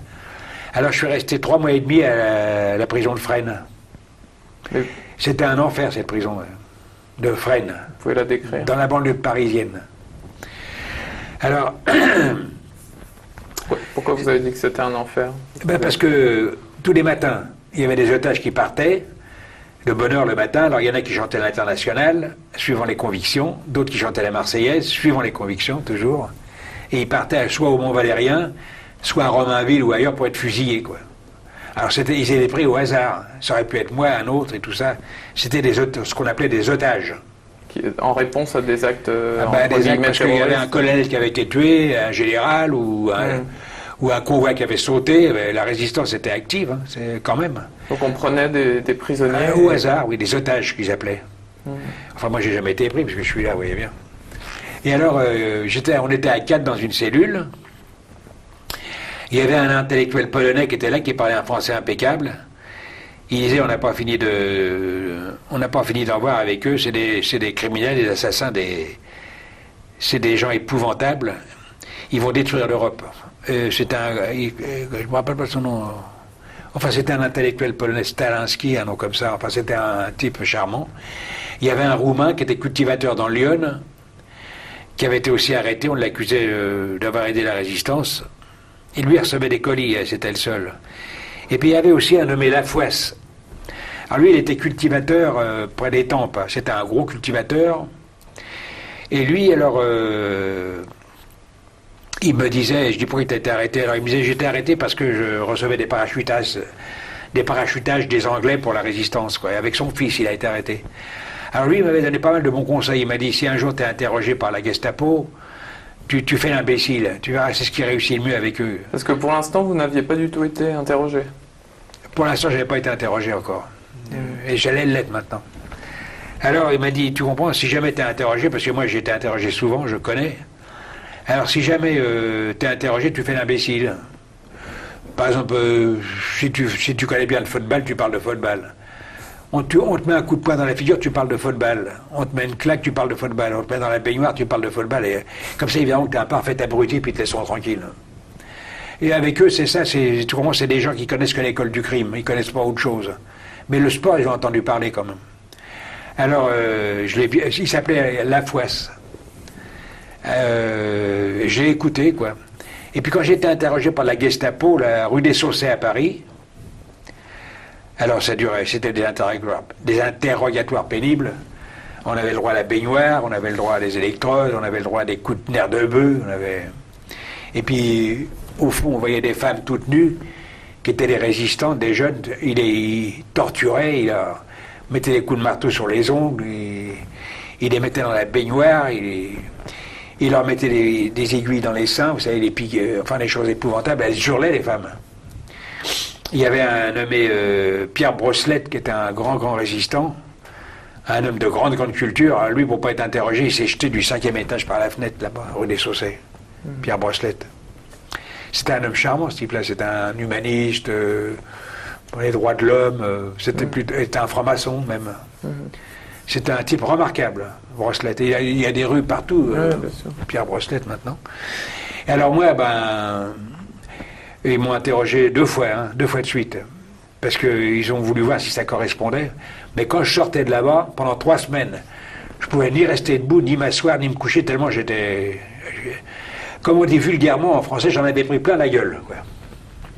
Et alors, la fois, il me disait, t'as vu quelle bande d'ordures, quelle bande de crapules, j'espère qu'on les aura quand même. Est-ce que vous aviez respecté son enseignement? Ah oui, parfaitement. Donc et même dans les camps après. Vous leur parliez de football? Ah, je parlais de football tout le temps. Ah, il disait que j'étais un abruti, que tous les Français étaient comme ça, que les Français c'était un peuple de cons, parce qu'il y en a qui parlaient le français, puis il y avait des Français qui étaient interprètes et qui étaient... Alors, il y a un Français qui leur disait, je crois qu'il exagère un peu. L'Allemand, il dit, moi je m'y connais mieux que toi, c'est un abruti ce type-là, tous les Français sont comme ça, il mérite d'être occupé 1000 ans. Je faisais l'idiot, quoi. C'est ce qu'il fallait faire. Il ne fallait pas dire que vous étiez un télo, agrégé ou n'importe quoi, parce que vous étiez liquidé tout de suite. Dès que j'entends parler de culture, je mets ma main à mon revolver, c'est Himmler qui disait ça, ou Göring, ou je ne sais pas qui, enfin. Alors, vous comprenez, c'était des gens comme ça m'a bien réussi, ça, quoi. Je m'en suis sorti comme ça. Après, j'ai vu ce qui se passait à Fresnes, c'était une prison épouvantable. On tuait, on assassinait, on torturait, c'était vraiment un enfer, Fresnes, vraiment un enfer. Ça, je suis resté quand même un certain temps pour le voir. Puis moi, je vous dis, j'ai eu un facteur de chance. Je ne sais pas laquelle, mais enfin, j'en ai une. Après, on m'a envoyé à Drancy. Ça, c'était déjà à la fin, déjà en début 44. Oui, je suis allé à Drancy, après. C'était au mois de... écoutez, je suis resté 3 mois à Fresnes, à peu près, quoi. À peu près 3 mois, oui. Puis après, on m'a envoyé à Drancy. Alors, à Drancy, c'était encore autre chose. C'était un camp pénible. On a dû vous en parler, quoi. Alors, c'était un camp où les vieux mouraient. On ne s'occupait pas d'eux. Il n'y avait pas à manger, pas de soins. Une atmosphère difficile. On tuait, on torturait des résistants, ça je l'ai vu faire. Il y avait Denecker, je crois, ou un nom comme ça, il y avait Brunner, ce genre de monde, c'est des SS pervertis. Là. Et alors, les gens mouraient de faim. Il y avait alors j'ai vu ce qui m'avait beaucoup peiné à Drancy, j'ai vu de nombreux enfants, il y en avait beaucoup, des gosses de 12 ans à 4 ans qui avaient été séparés des parents.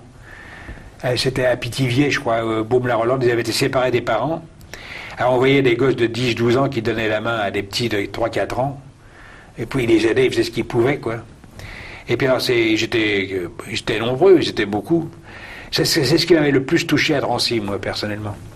Et puis alors tous ces gosses-là ont été déportés, quoi. Alors ils déportés dans les autobus de la RATP, avec des gendarmes baïonnettes au canon qui les gardaient, des enfants de 4 ans gardés par des gendarmes baïonnettes au canon. Alors ça c'était... Ça, vous l'avez vu? Ah, je l'ai vu, oui. Et il aurait fallu que Charlie Chaplin soit là. Alors là, c'est dommage qu'il n'était pas là. Il aurait rajouté ça au Dictateur, son film. Je l'ai vu, ça, oui.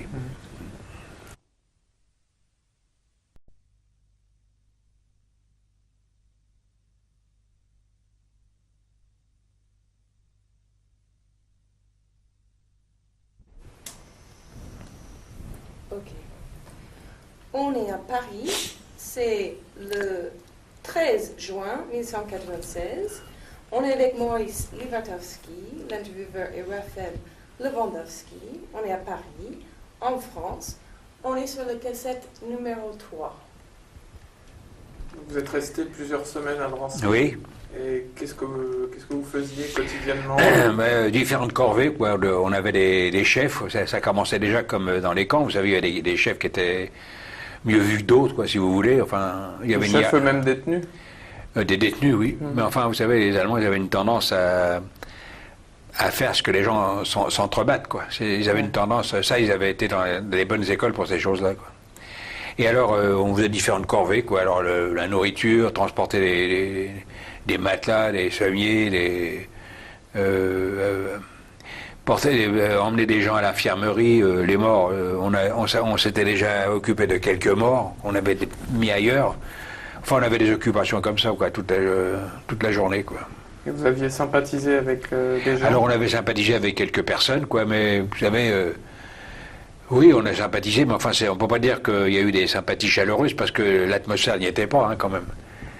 Les gens,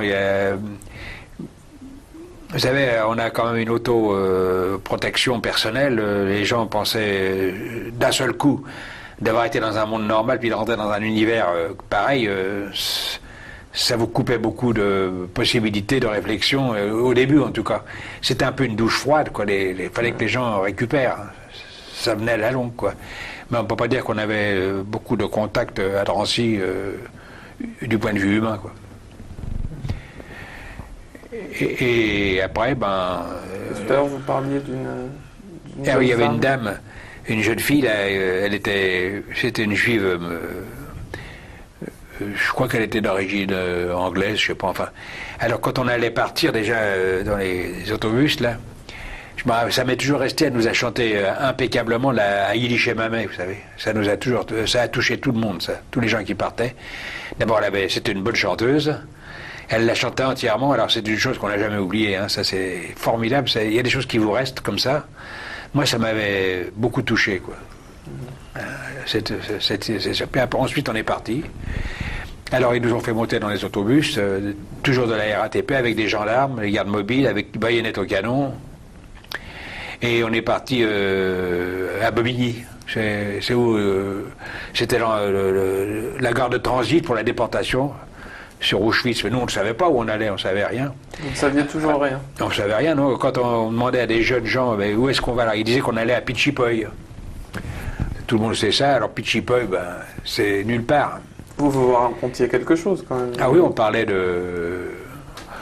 quand même un petit peu, on disait que ils vont nous faire travailler, on va être dans des camps de travail, on va travailler, et puis on écrira à notre famille, et puis je pense qu'on sera tranquille. Les gens pensaient beaucoup ça, hein, qu'ils allaient travailler en Allemagne, quoi, travailler. Et bon, j'ai envie de déchanter, hein. Quand on est parti déjà à Bobigny, avec le convoi, ça a duré 3 jours. Le transport a duré 3 jours. Dans quelles conditions? Alors voilà, on était à peu près 80 par wagon. Il y avait des femmes enceintes, il y avait des gosses, il y avait des vieux, il y avait des jeunes, il y avait toutes sortes de monde. Il n'y avait rien à boire, pas de moyens de soins. Les latrines, c'était des espèces de grands pots, là, où on faisait les besoins, ça débordait. Et quand le train s'arrêtait, on n'a jamais pu avoir à boire une seule fois. Et ça a duré 3 jours, il y a eu beaucoup de malades, beaucoup de morts. Et lorsqu'on est arrivé à Auschwitz, les vivants descendaient eux-mêmes, et puis les morts, c'est les capots qui étaient déjà là, et les Häftling, les déportés qui étaient déjà là, qui les retiraient, qui les mettaient dans les camions. Et on entendait des hurlements, quoi. C'était les Allemands qui hurlaient, et c'était leur manière de commander, quoi. Et les Allemands, la première image que vous avez eue de Auschwitz? Oui, la première image que j'ai eue quand on est descendu. Il y avait des SS qui étaient là, il y avait beaucoup de monde, il y avait beaucoup de capots, il y avait beaucoup de valises.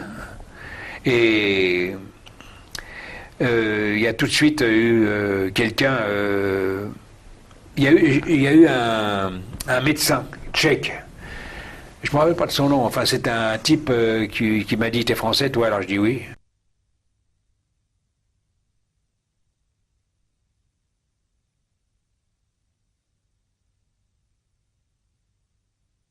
Il y en a un petit peu. Attends, il y en a un petit peu encore, ça va.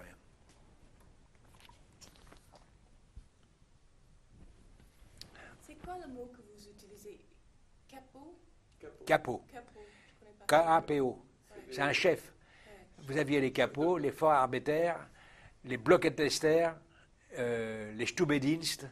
Tout ça, c'est des mots allemands. Les gitons, c'était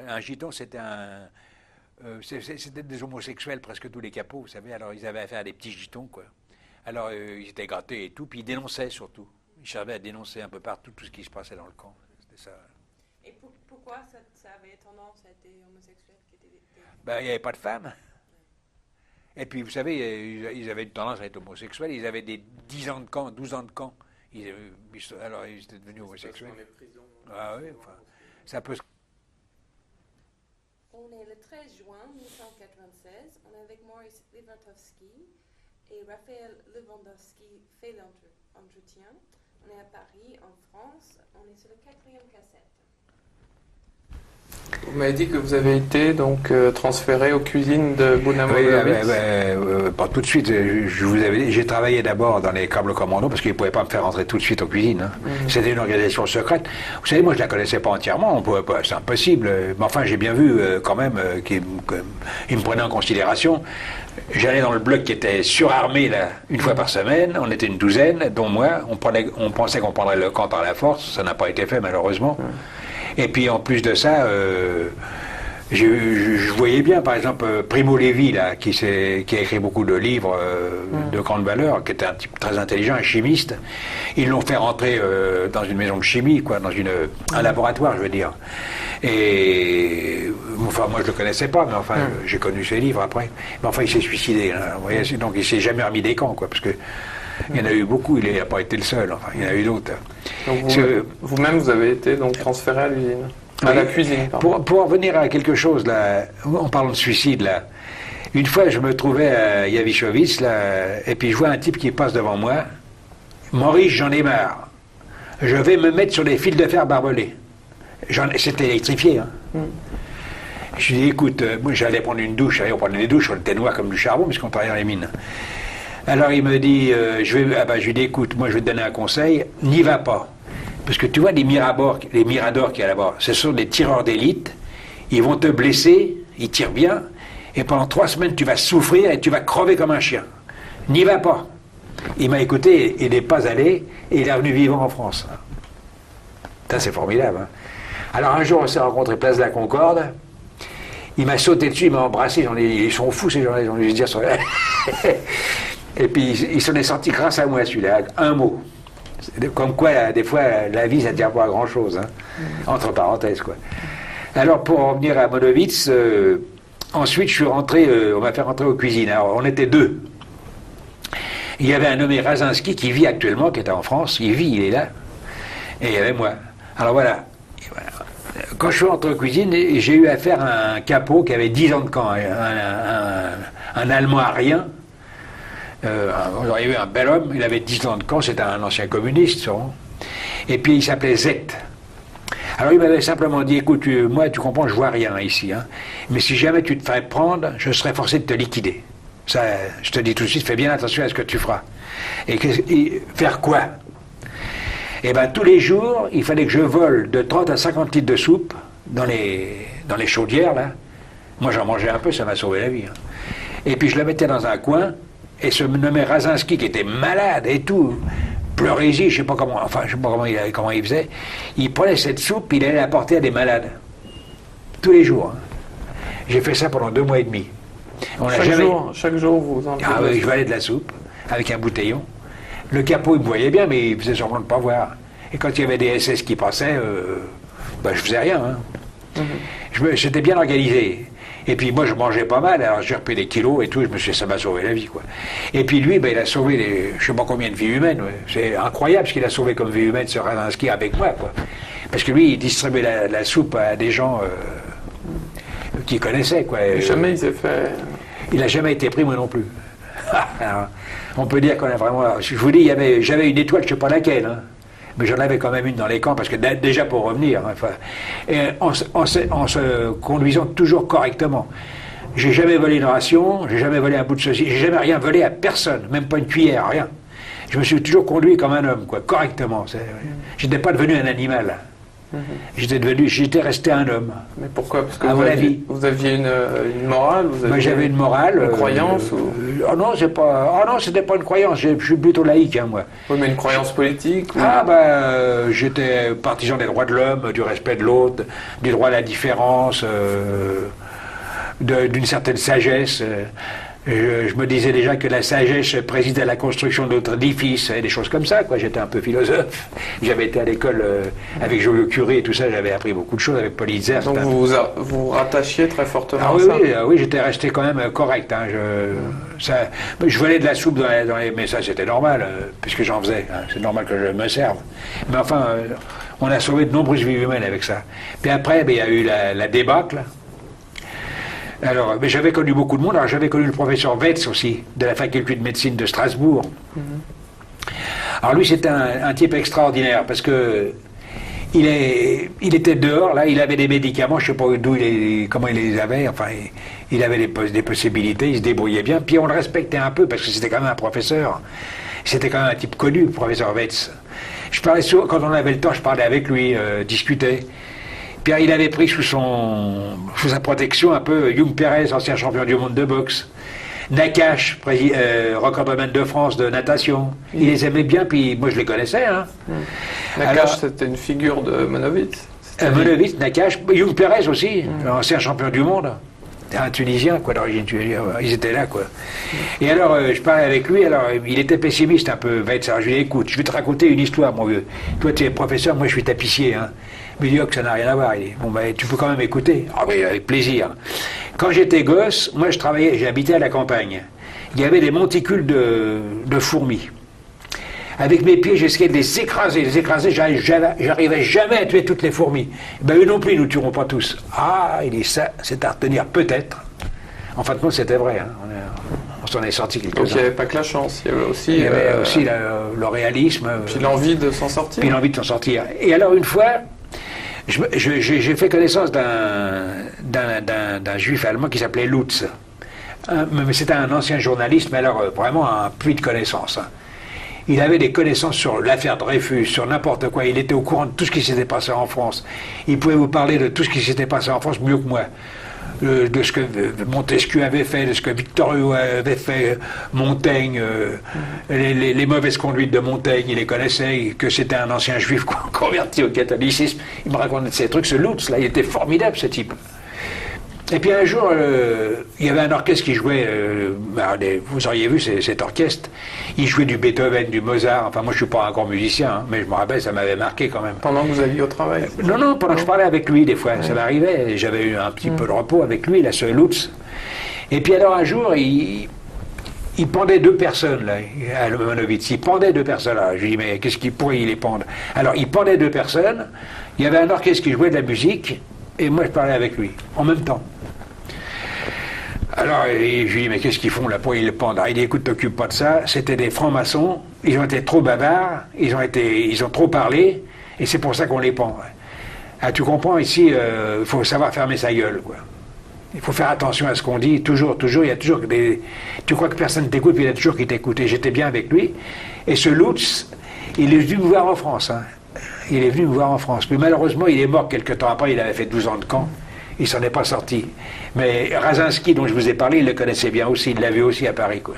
Il y avait souvent de ce genre d'exécution en des pendaisons, oui, il y en a eu beaucoup hein, dans les camps. Ça, les Allemands, c'était leur spécialité de pendre. Ils pendaient beaucoup, oui. Est-ce qu'à Monowitz, il y a eu, à votre connaissance, des tentatives d'évasion? D'évasion? Ben, ce qui paraît que, moi je ne les ai pas vus, mais ce qui paraît qu'il y en a eu, il y en a eu plusieurs, mais ça n'a jamais réussi. Razinski s'est évadé, lui, mais il s'est évadé de Gleiwitz. Un peu plus loin. Plus tard. C'était pendant le transport, quoi. Alors après, il y a eu... Ensuite, Monowitz, alors j'explique ce que j'ai fait à Monowitz, enfin tout ça. Et puis ensuite, il y a eu... les Russes avançaient, ils avaient déjà occupé Auschwitz, tout ça, ils avançaient. Il y a eu l'évacuation. Les Stuka qui survolaient les avions. Alors, puis il n'y avait plus de méthanol. Alors les Allemands, ils étaient un peu affolés, les SS. Alors ils partaient à bicyclette, à voiture à cheval, et à pied. Et puis on est allé comme ça pendant Donc vous avez été évacué? Évacué, oui. Alors une douzaine de milles. Alors on a laissé les morts sur place, qui mouraient sur leur grabat, on a laissé les blessés, et puis on a pris une couverture, quoi. Et puis on a marché pendant 40 kilomètres. Et puis tous les gens qui pouvaient plus marcher, ils les abattaient avec des revolvers silencieux. Ils les abattaient, quoi. Et puis alors on est arrivé à Nikolaï, une petite ville qui s'appelait comme ça. Alors il faisait froid. Puis ils ont donné un peu à manger, là, des bricoles, enfin pour ceux qui pouvaient atteindre. Et puis on est resté là quelques heures et on est reparti sur Gleiwitz après. On a fait près de 80 km à pied, quoi. À pied. Ah oui, oui. Ça, c'était donc en janvier 45. Oui, oui. Alors là, j'étais avec un gars du Nord qui n'était pas juif, un gars du Nord. Puis il y avait un Allemand qui m'avait aussi, comme on dit vulgairement, à la bonne, quoi. Alors il me donnait le bras, Moritz qui m'appelait. Et on parlait beaucoup ensemble, quoi. Et il était de Breslau. Alors lui, il ne pouvait plus marcher, il était fatigué, cet Allemand. Et alors on l'aidait à marcher, puis avec le Français, puis moi, celui du Nord et moi. Et puis alors à un moment, il y a un SS qui vient près de nous, il nous aurait abattus avec son revolver. L'Allemand, il l'a tellement gueulé dans sa langue, c'était sa langue. Il l'a tellement insulté, les Russes avancent, tu vas voir, tu vas te faire descendre, fais pas ça, malheureux. Si tu veux t'en sortir, va-t'en. Mais fais pas ça, c'est dangereux, tu vas te faire tuer. Il nous a écoutés, il est parti. Ça nous a, grâce à cet Allemand-là, on a été sauvés. Puis on est arrivé à Gleiwitz, là. Alors Gleiwitz, on a été embarqué dans des wagons. Alors c'était des wagons découverts, il faisait moins 20 degrés, hein.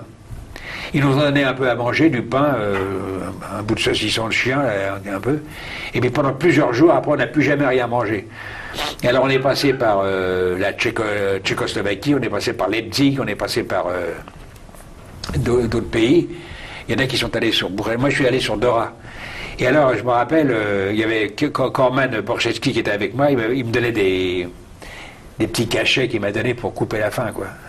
Il avait ça. Et puis moi, j'avais une corde avec une gamelle, j'attrapais de la neige, puis je mangeais la neige. Et puis il y avait des SS qui étaient dans les miradors. Quand on jetait les cadavres par-dessus, là, vous savez, ils tiraient dedans, parce qu'ils croyaient que c'était des évasions, les SS.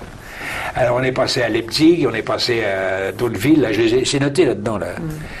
Et puis et les gens ils nous regardaient comme des gens étranges, aucune réaction, rien, personne ne nous donnait rien. Alors, moi je suis arrivé à Dora. Et puis l'autre, Korman Borchetsky, je l'ai revu en France après. Il est parti sur un autre endroit, je crois que c'est Buchenwald, il est parti. Et puis Simone Veil aussi, elle est restée quelques jours à Dora, un petit peu, pas longtemps, mais elle est restée un petit peu à Dora, elle, Simone Veil. Puis elle n'est pas restée, elle est partie tout de suite, elle. Et moi je suis resté un peu à Dora, alors on n'était pas beaucoup, hein, on était... Enfin les gens ils s'écroulaient en prenant la douche, ils n'en pouvaient plus, on était... Alors là j'ai connu des gens, j'ai connu un nommé Roland Filiard, que j'ai revu à Paris, Berthereau, que j'ai revu en France, Argout, que j'ai revu en France, Fiette, que j'ai revu, des gens qui s'en sont sortis, hein, et moi. Alors, j'étais tout de suite, dès que je suis arrivé, bon, on a pris une douche, tout ça, ils nous ont mis dans un bloc, ils m'ont dit, qu'est-ce que tu fais comme métier, toi? Moi, je suis tourneur, j'étais pas tourneur. Hein.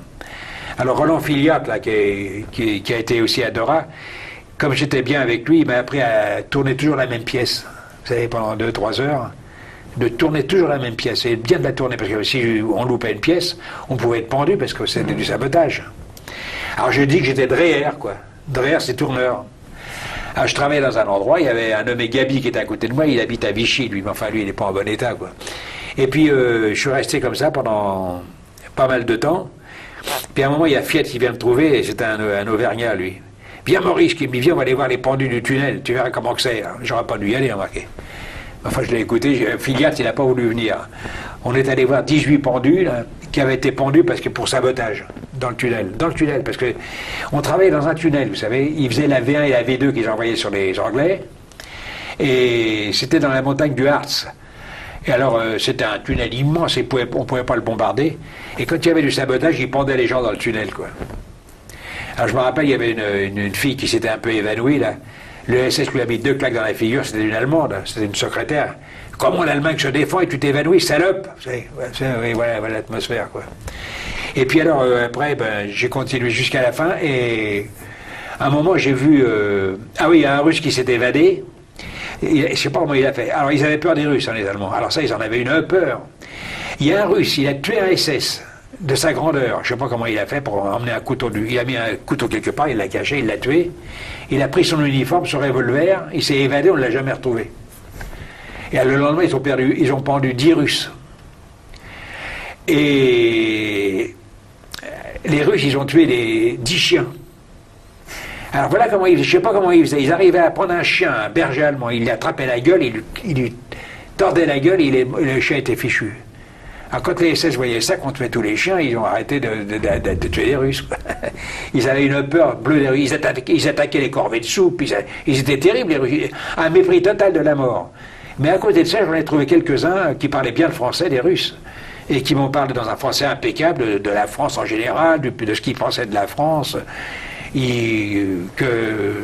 on s'en sortirait, que jamais les nazis battraient la Russie, enfin des choses comme ça, que tôt ou tard on s'en sortirait tous et qu'on retrouverait la liberté. Enfin voilà, c'était des conversations qu'on entendait là-bas. Puis à un moment, j'ai vu aussi, un peu avant de partir, alors ils ont pendu 60 ou 65 déportés. Ils sont sortis du bunker, ils leur ont mis un bout de bois sur la bouche, parce que vous savez, quand on prend quelqu'un, la langue sort souvent. Alors ça leur coupait l'appétit aux SS. Ça. Alors ils mettaient un bout de bois sur la bouche pour pas que la langue sorte, quoi. Et alors ils en ont pendu une 60aine devant nous, quoi. Et puis après ça a été aussi l'évacuation. Remarquez, ils avaient pendu des gens à Yavichowicz aussi. Ils ont pendu un petit jeune là, qui avait 18 ans, il s'appelait Katz. Tout le camp a assisté à ça, il s'était évadé à 17 ans, ils l'ont pendu devant nous tous. Ça, ils pendaient partout, les Allemands. Alors après, ça a été l'évacuation. Et le dernier exploit que j'ai vu à Dora, c'est Gardlegen. Alors c'était une grange qu'il y avait là. Ils ont mis, je sais pas, 1000 ou 1200 déportés là-dedans, ils ont mis le feu. Tout le monde a été brûlé, vivant. Les 1200 déportés. Là. Ils ont tous été brûlés à Gardlegen, à Dora. Et ensuite, on est parti de Dora. Pendant plusieurs jours, on est arrivé. Alors, il y avait, vous savez, Dora, c'était quand même un camp un peu spécial. Ils faisaient la V1 et la V2. Il y avait toute une équipe, la Von Braun et compagnie. Et c'est des gens qui s'intéressaient pas absolument à rien. Eux, ils s'intéressaient à faire voler des fusées, quoi. Et alors ils faisaient la V1 et la V2, et enfin il y en a qui sont arrivés sur Londres quand même, hein. Ils ont fait pas mal de dégâts. Et ces gens-là, ils ont été récupérés par la Russie, par l'Allemagne, par l'Amérique, pour essayer de faire voler les fusées plus tard. Von Braun et compagnie, c'est connu, quoi. Ils ont fait ça. Et alors, ensuite on est parti sur Bergen-Belsen. Ça a duré très très longtemps. On est arrivé à Bergen-Belsen, c'était un camp, il y avait des montagnes de morts, par le typhus. Alors on marchait sur les cadavres, et moi j'étais avec quelques camarades, quoi. Alors quand je voyais un type, on ne savait pas si les gens étaient morts ou vivants, on ne reconnaissait plus tellement ils étaient maigres.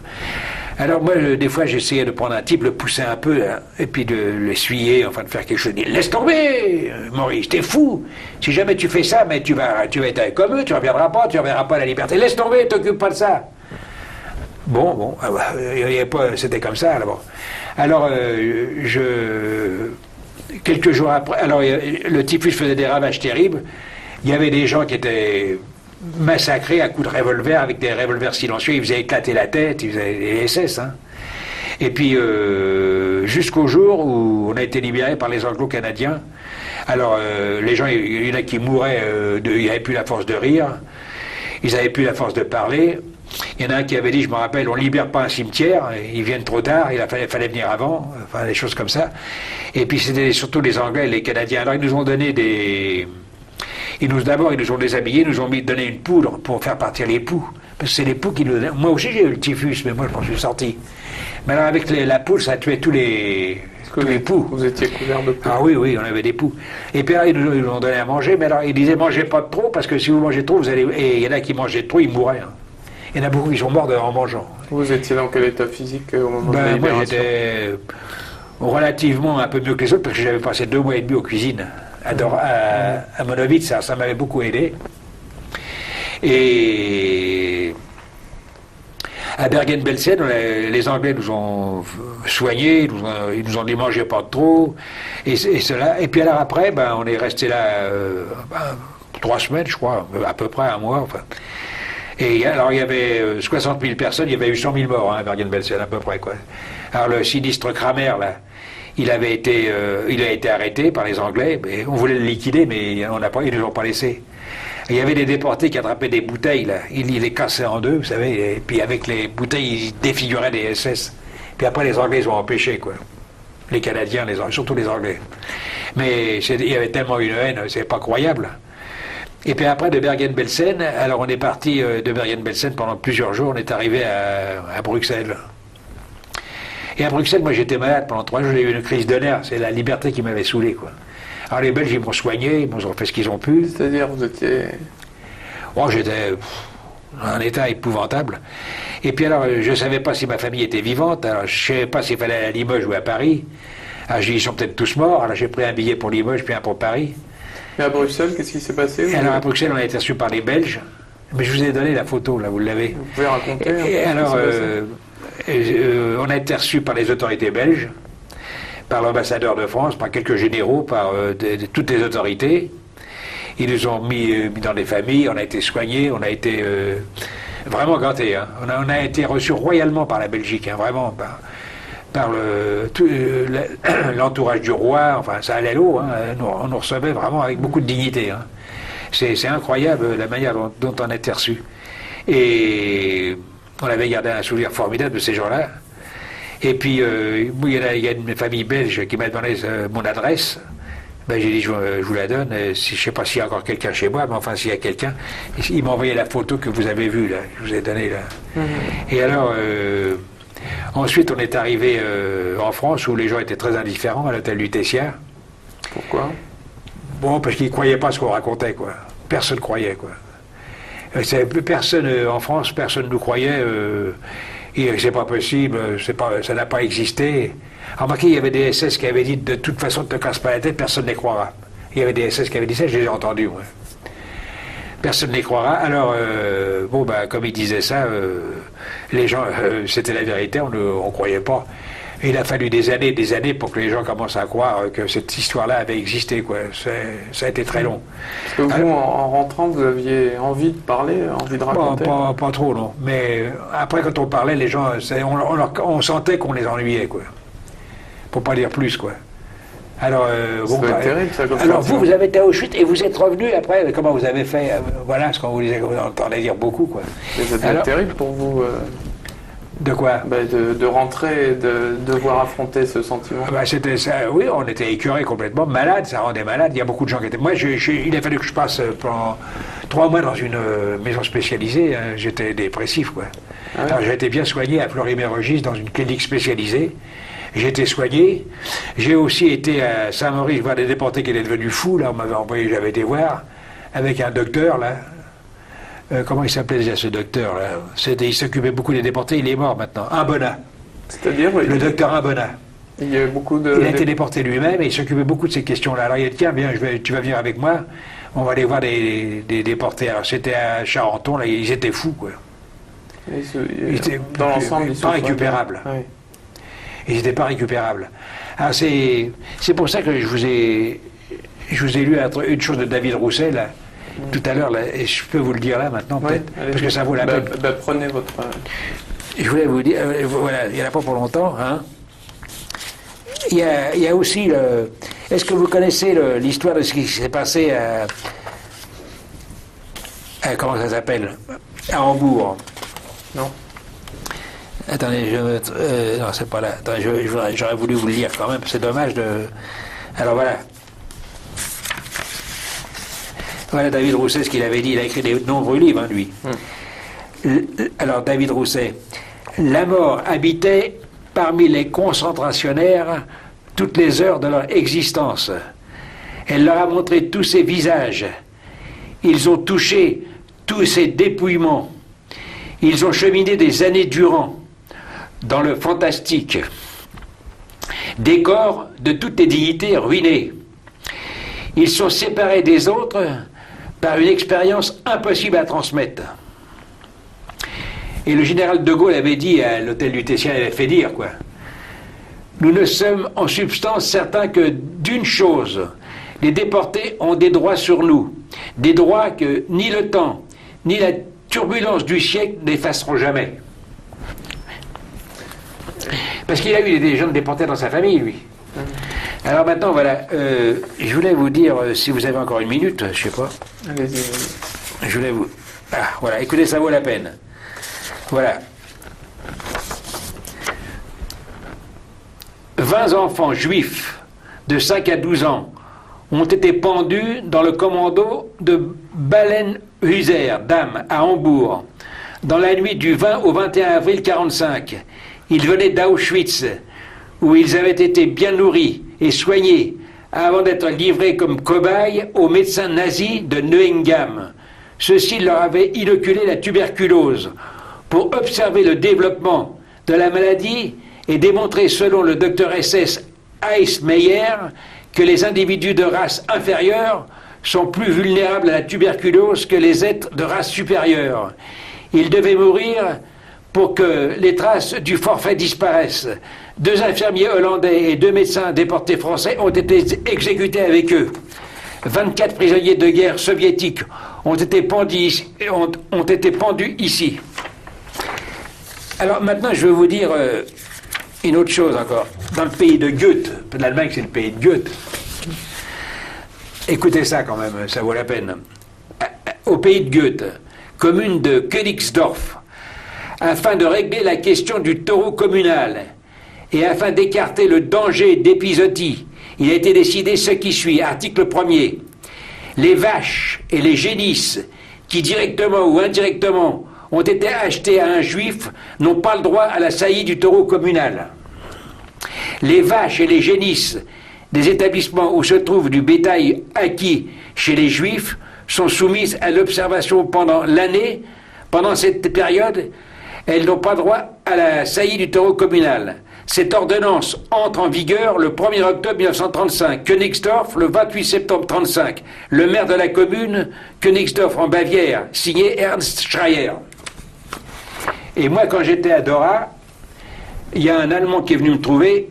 Il avait attrapé 6 mois de camp. Je lui ai dit, pourquoi t'es là, toi? Il me dit, écoute, voilà ce que... Moi, j'ai une ferme de 25 vaches, de 25 hectares, et j'ai une vingtaine de vaches. Et moi, je ne savais pas, j'ai emmené mon taureau, j'ai emmené ma vache à Vélé. J'ai traversé le village à un taureau. Alors, le taureau a fait son travail. Je suis revenu, puis j'ai été arrêté en revenant. Et pourquoi? Eh bien, parce que le taureau, il avait appartenu à un juif, et j'aurais jamais dû porter cette vache-là à un juif. Mais je dis, c'était un taureau juif. Il dit, ah ben, moi, je sais pas, moi, je m'occupe pas de tout ça. Il dit, ils m'ont accusé d'être enjuivé, parce que j'avais porté ma vache à Vélé à un taureau juif. Ah, ça, je l'ai entendu moi-même, ça c'est de moi. Voilà. Alors,